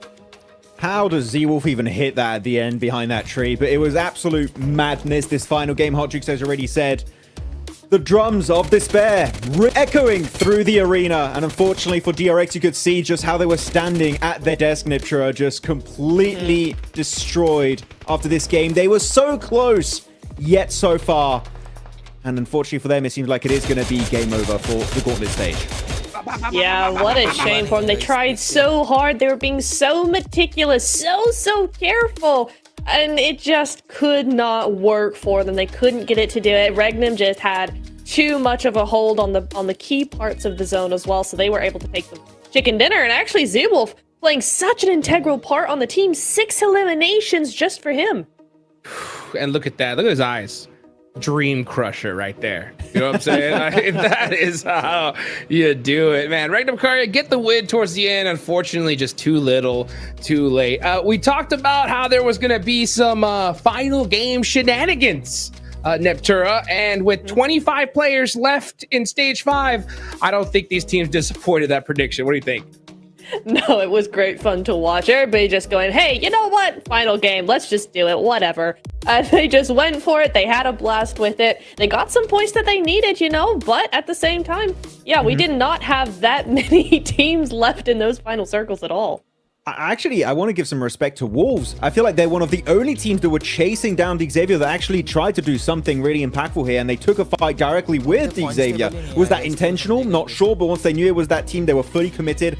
As we did see, it just didn't quite work out in their favor. And really good for the Xavier, able to early on eliminate one of their main competitors here for the top 7 was very impressive. They make it very late into the game, meaning they also get the placement points. The Xavier did definitely more than enough to be deserving of a grand final slot.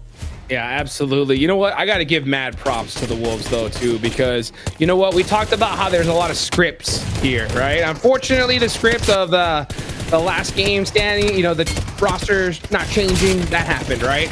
But the Wolves, they tried to change that script, right? They went for D Xavier. If they took them out there, they could have possibly made it. So you got to give the A for effort. The worst thing that a team could do in this situation, Max, at least in my eyes, is just play this game like it's normal and then just hope that fate is on your side, right? Fate was not on their side for some of these guys, unfortunately. We're going through the replays, but yeah, unfortunately for Wolves, it just didn't quite go their way, as we did say. The Xavier, you could still see it at the end. They were making it 5 eliminations, making it very close to the top 5 in the later stages of this game. Again, being very comfortable for the top 7. Regnum, they really had nothing to gain from this. They still went really hard, maybe hoping to try and replicate something like this in their respective group stage. Wild, Loxy, everyone, Z-Wolf, Silas putting on a clinic at the end here. And this push of DRX Niptura was the right play, but unfortunately for them, the clutch was just not meant to be. Yeah, just the look at the domination.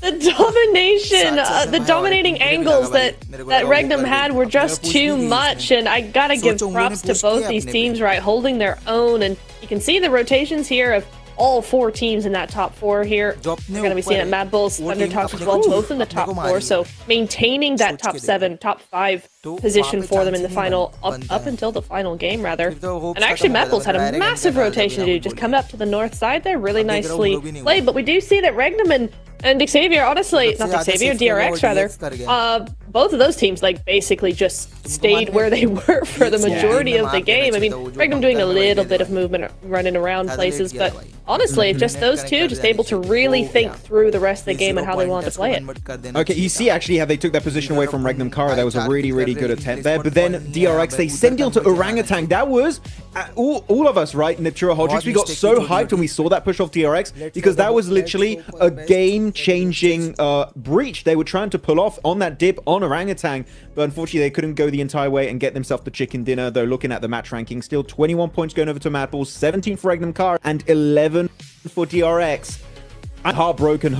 Hodrix looking at the leaderboards. If it's a 1-point difference, I'm going to cry. Oh, me too, man. Oh, I want to see a replay of their reactions again because it just shows, right? I mean, all these teams, you got to give props to every single one of them. These guys have worked all year long to get right here, the biggest event of the year, and to come up just that short, it hurts big time, Max.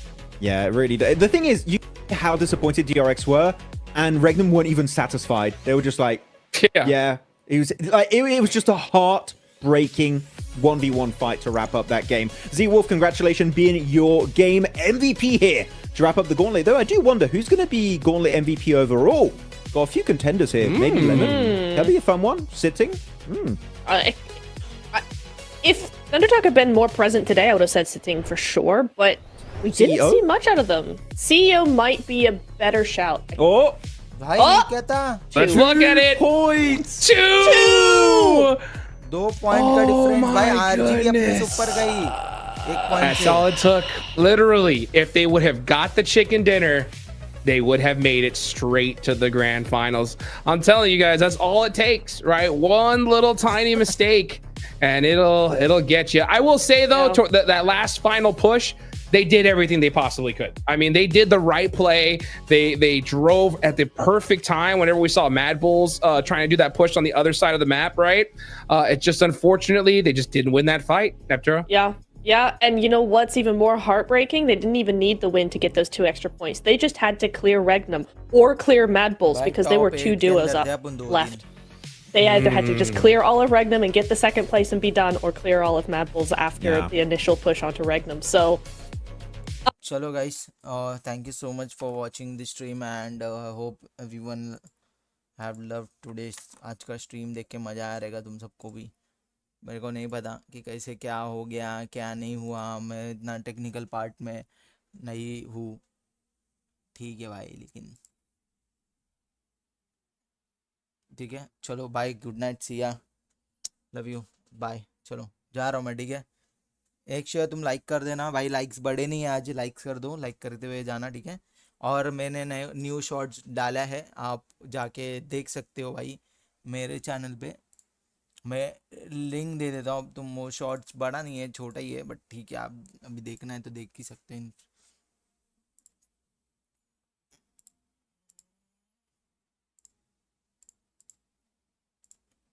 तो